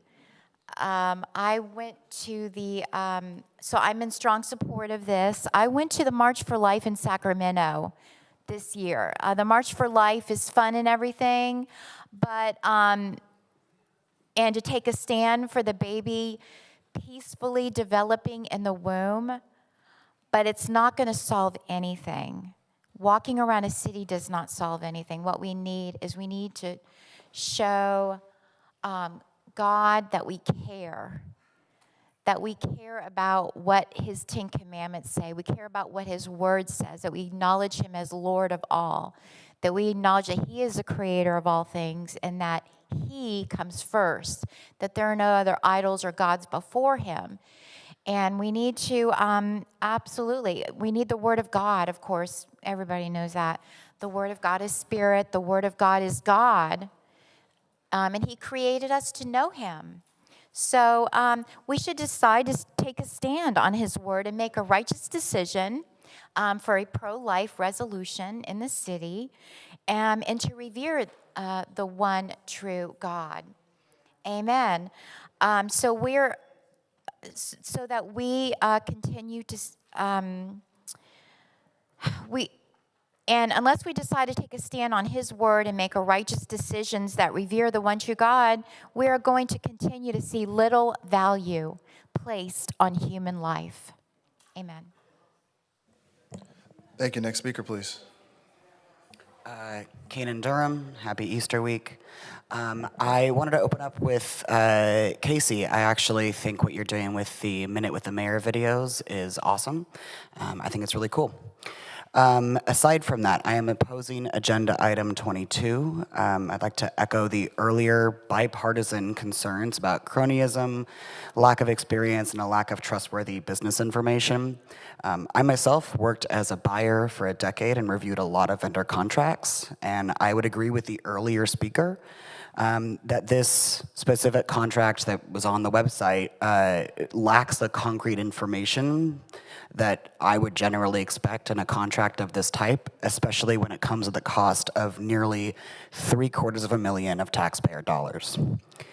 Yes, this city has a PR problem, but we seem to have a misunderstanding of why we are struggling with tourism dollars and business contracts. I constantly find myself meeting people who are afraid to come to this city. Not just resistant, not uninterested, but afraid.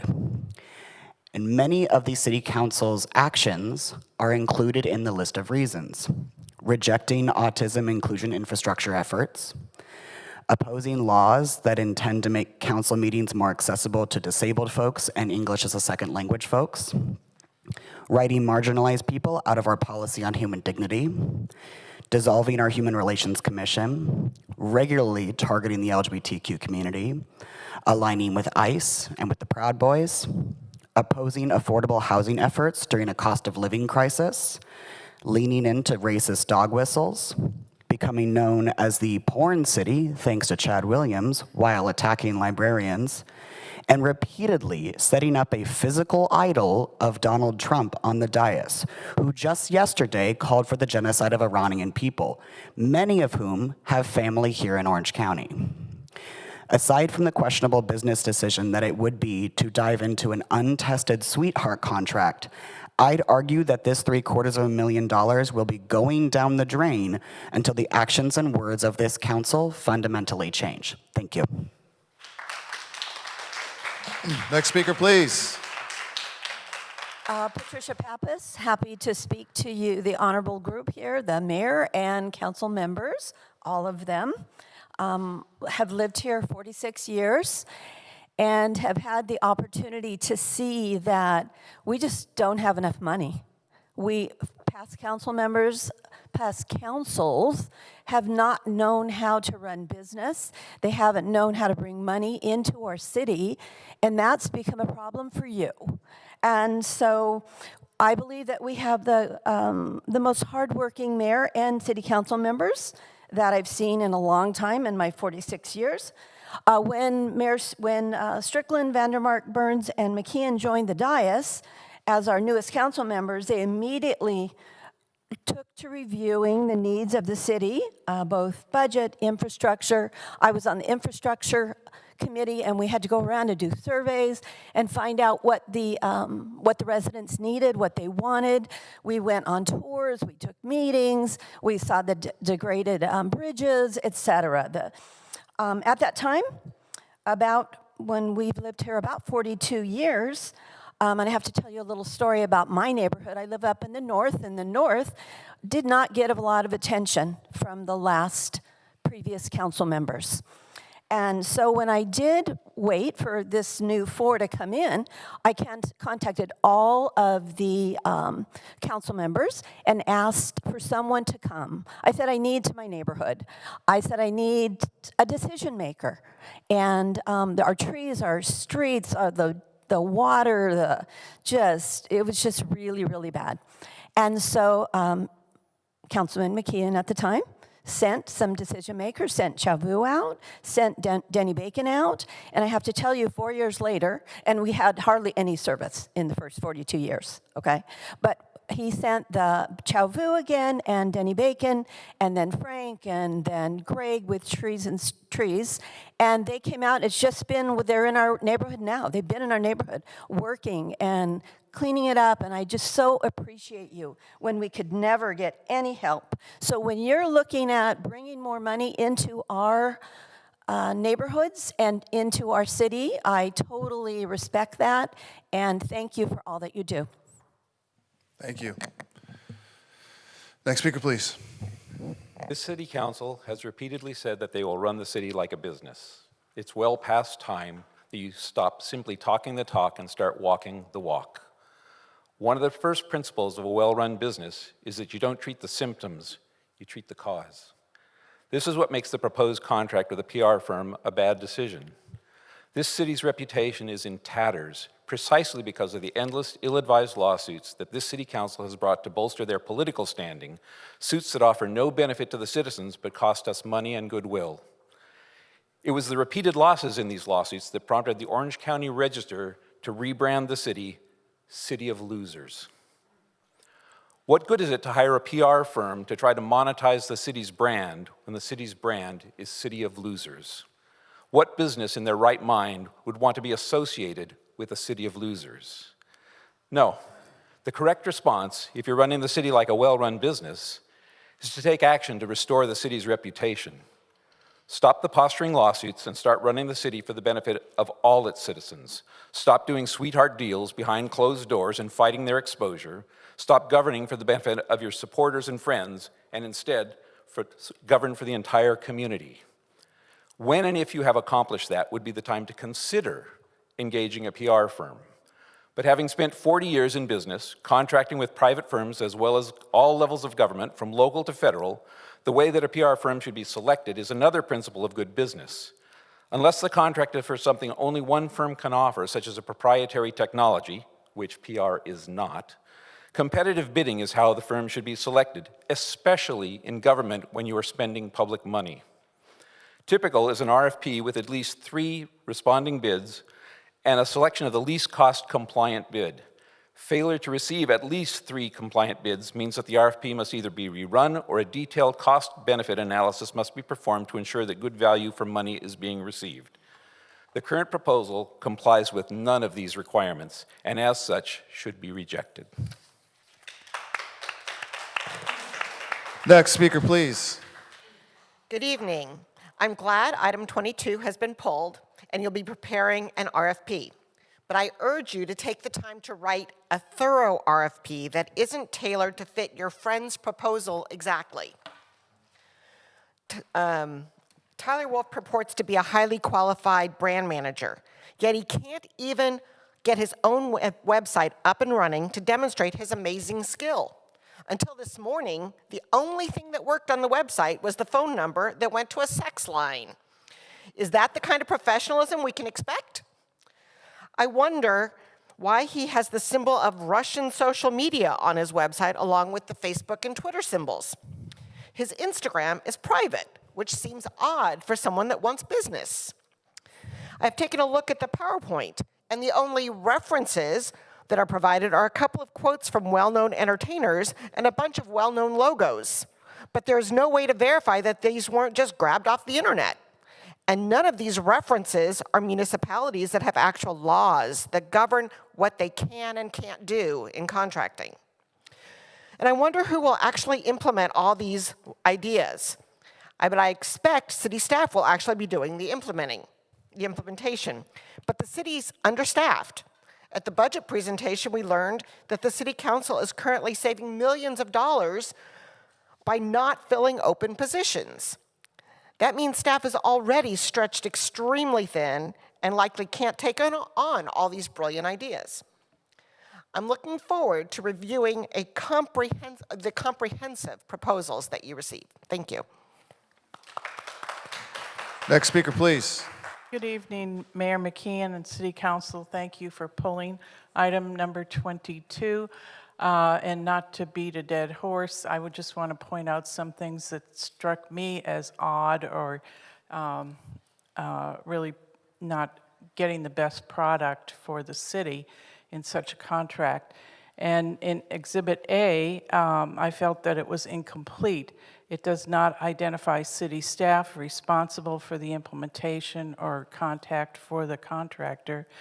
What are the contractor's estimated hours, hourly rates, contractor staffing, and will there be any expenses reimbursed to the contractor, including travel from the contractor's address in Sheridan, Wyoming? The council should not approve that contract until some of this information is made available. Although mentioned in the contractor's audit, the contract makes no mention of Visit Huntington Beach, which owns the registered Surf City USA trademark.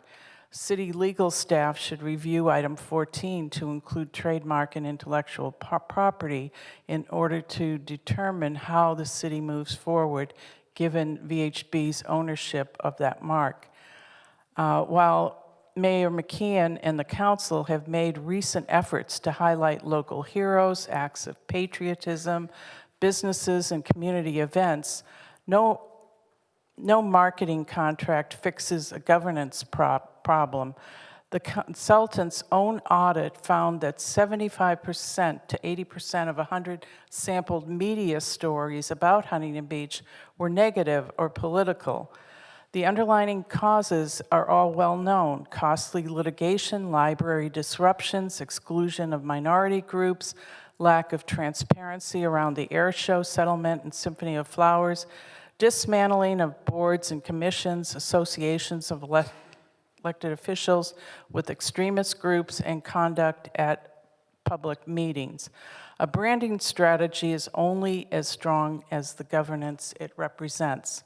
I love this city, and I want to die here, and I hope to live for many years with a welcoming and inclusive environment. Thank you. Next speaker, please. Bethany Webb, longtime Huntington Beach resident, homeowner, still anti-fascist. Been a while since I've been here, and what I found out right away is grifter's gonna grift. The idea that, I do want to back up for a second to the very beginning of the meeting, where once again the chaplain excluded many of us that do not consider ourselves Christian. And then we had Chad give us a little sermon from what is supposed to be a speech that represents all of us, and there still is a separation of church and state.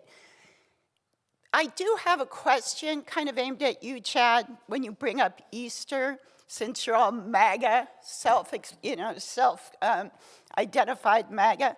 What'd you think of your dear leader's post on his truth on Easter? You like when he says he's gonna fucking annihilate people? That's what the president's language is? Talking about committing genocide on Easter? A real religious leader, the Pope, has condemned him in every way possible. To get back to this, the newest grift that Casey has brought to us,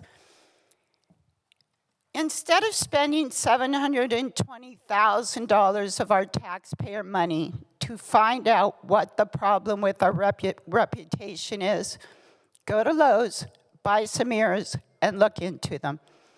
Your constant culture wars, divisions of our city, our beautiful, wonderful city, is what is causing the damage. Save us all a bunch of money and start acting like you care about all of us. Mr. Gruhl said he was coming here to care about all of us and then called half of us barnyard animals. It's time that you stop this. And by the way, I bought Olympic tickets this weekend, and I couldn't help think, boy, it sure would have been nice if Huntington Beach had a venue in the Olympics when everybody knows people connected with the Olympics have been out front. We lost the Olympics because of your culture wars, because people don't feel safe coming here. And yes, you don't care if there are people of color or LGBTQ people that don't feel comfortable here. You don't care if Canadians don't want to come here. All you care about is your Riverside 909ers who feel right at home with racists and bigots. But the rest of us would like people from all over to feel welcome in our beautiful city. Next speaker, please. Wendy Rencon, 52-year resident. It seems that agenda item 22 is pulled because once again, you were caught with shady cronyism, much like the Code 4 settlement. I'm not sure why you're rushing with desperation to do a PR study now. $730,000, give or take, to survey why our reputation is in tatters. I'll do it for free during my speaking time. Let's start with former Mayor Pat Burns, calling my daughter, and I quote, sorry, a fucking cow on a hot mic. Or Pat Burns displaying a bust of a war crimes Trump. Cutting off speakers like me when you do not agree with them, leading to the ACLU sending you a cease and desist letter on my behalf. It could be the treatment of our librarians over the past several years, leading to one librarian tearfully quitting while standing at this podium to cheers from many in the audience while many of you smugly looked on. Accusing librarians and community members of indoctrinating children, grooming them, by allowing for access to age-appropriate books. I know one thing, not one of our librarians is on the Epstein list. Or it could be the numerous lawsuits that we keep losing, not only against our state in California, but also against community members. It could be the anti-LGBT attitudes of this council and city.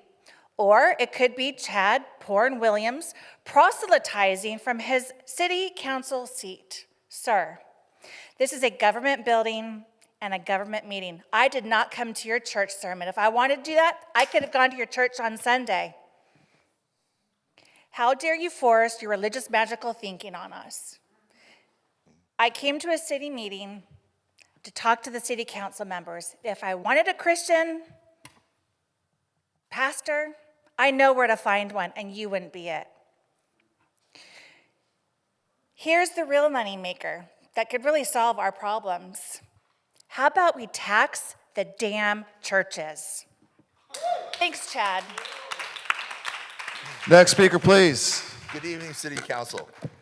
The police department has implemented a policy where emails from lieutenants and higher ranks auto-delete in just 15 days whenever they choose. Auto-delete their emails, okay? I mean, so that way you can't use it as evidence. Okay, and they admit this, okay? I mean, this is insane. It's kind of like the Mission Impossible where it says, you know, this tape will self-destruct, so there's no evidence at all for anything. So they can lie, they can do anything.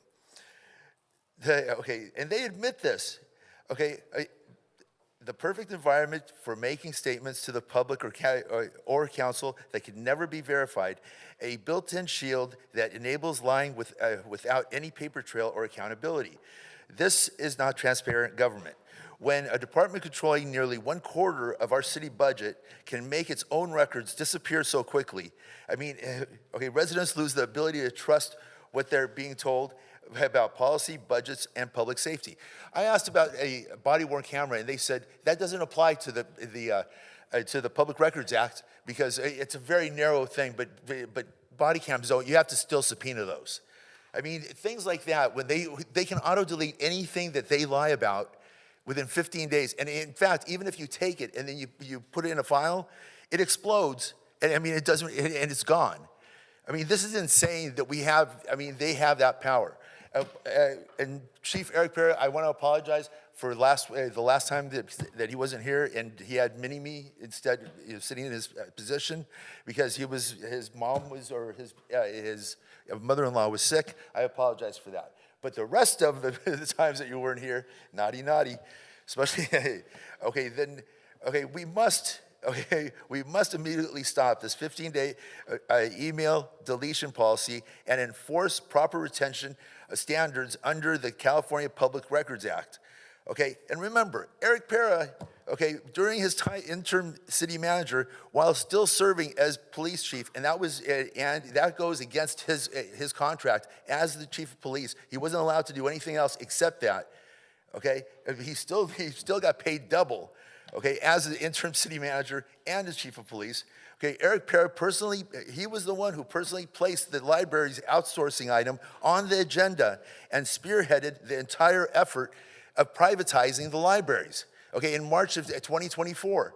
Okay, he initiated the push to solicit bids for private contractors to take over our public libraries, which cost about our budget is $7 million a year. He promoted that it was a way to maybe save around $1 million, okay, or it could be a lot higher.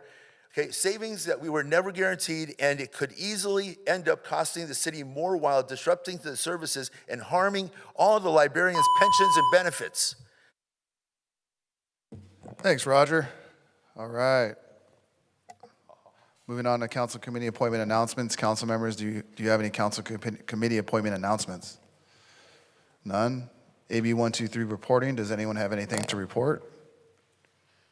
All right. Openness and negotiation disclosures. Does anyone have anything to disclose? All right. City manager's report. City manager, do you have anything to report? Nothing tonight, Mayor.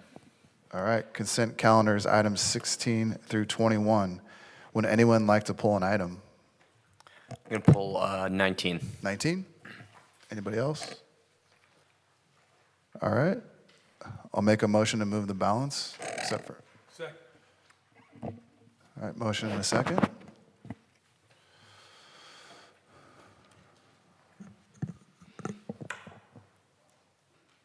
Voting on items 16, 17, 18, 19 pulled by Gruhl, 20 and 21. Correct. Councilman Gruhl?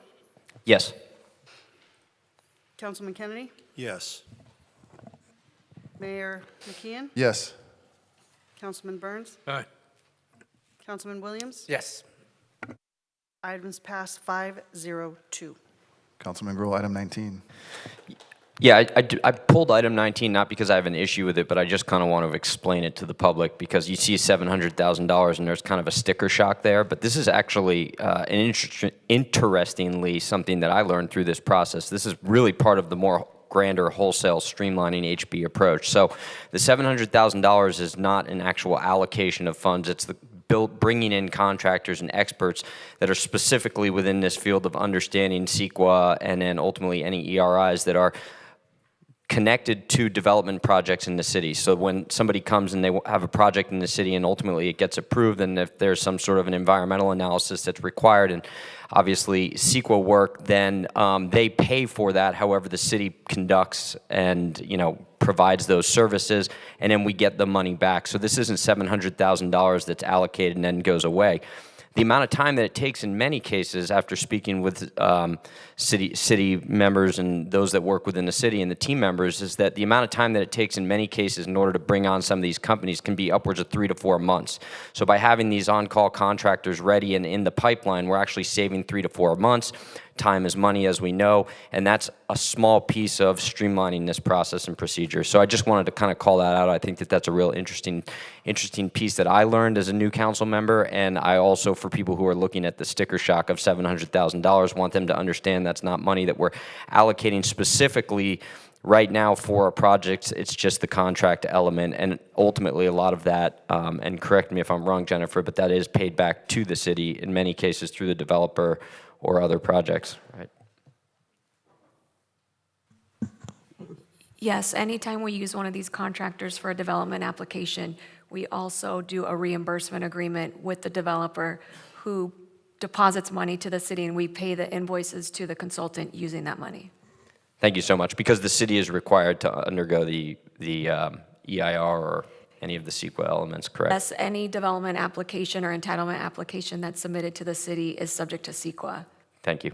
Jennifer, just real quick too, these are some smaller firms as well, right? That kind of open up the bidding pool for other firms that weren't necessarily the larger firms that we kind of had on the roster, correct? Yes, we have a variety of firms. Right. But I know that was a desire from some smaller firms, so I'm glad that we were able to kind of open up the roster to bring in some other environmental groups. Yes. Thank you. So that's it. I'm ready to move the item, and I just wanted to make note of that. Second. All right, motion in a second. Councilman Gruhl? Yes. Councilman Kennedy? Yes. Mayor McKeon? Yes. Councilman Burns? Aye. Councilman Williams? Yes. Item passes 5-0-2. All right, 22 is pulled. 23, council member items. Well, we discussed this when we read it through the closed session, so I don't know how much more detail we need to go into on. Okay. It's your guys' item.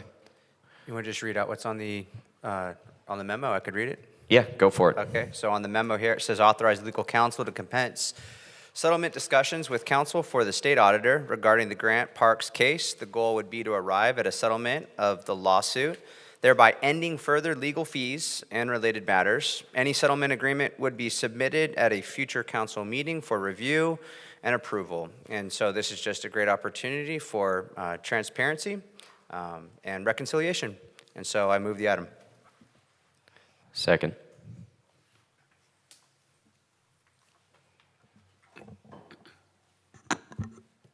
Councilman Gruhl? Yes. Councilman Kennedy? Yes. Mayor McKeon? Yes.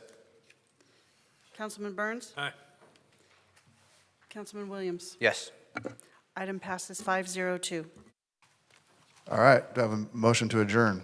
Motion. All right. The next regularly scheduled meeting of the Huntington Beach City Council Public Financing Authority is Tuesday, April 21st, 2026, in the Civic Center Council Chambers, 2000 Main Street, Huntington Beach, California. Meeting adjourned. Thank you.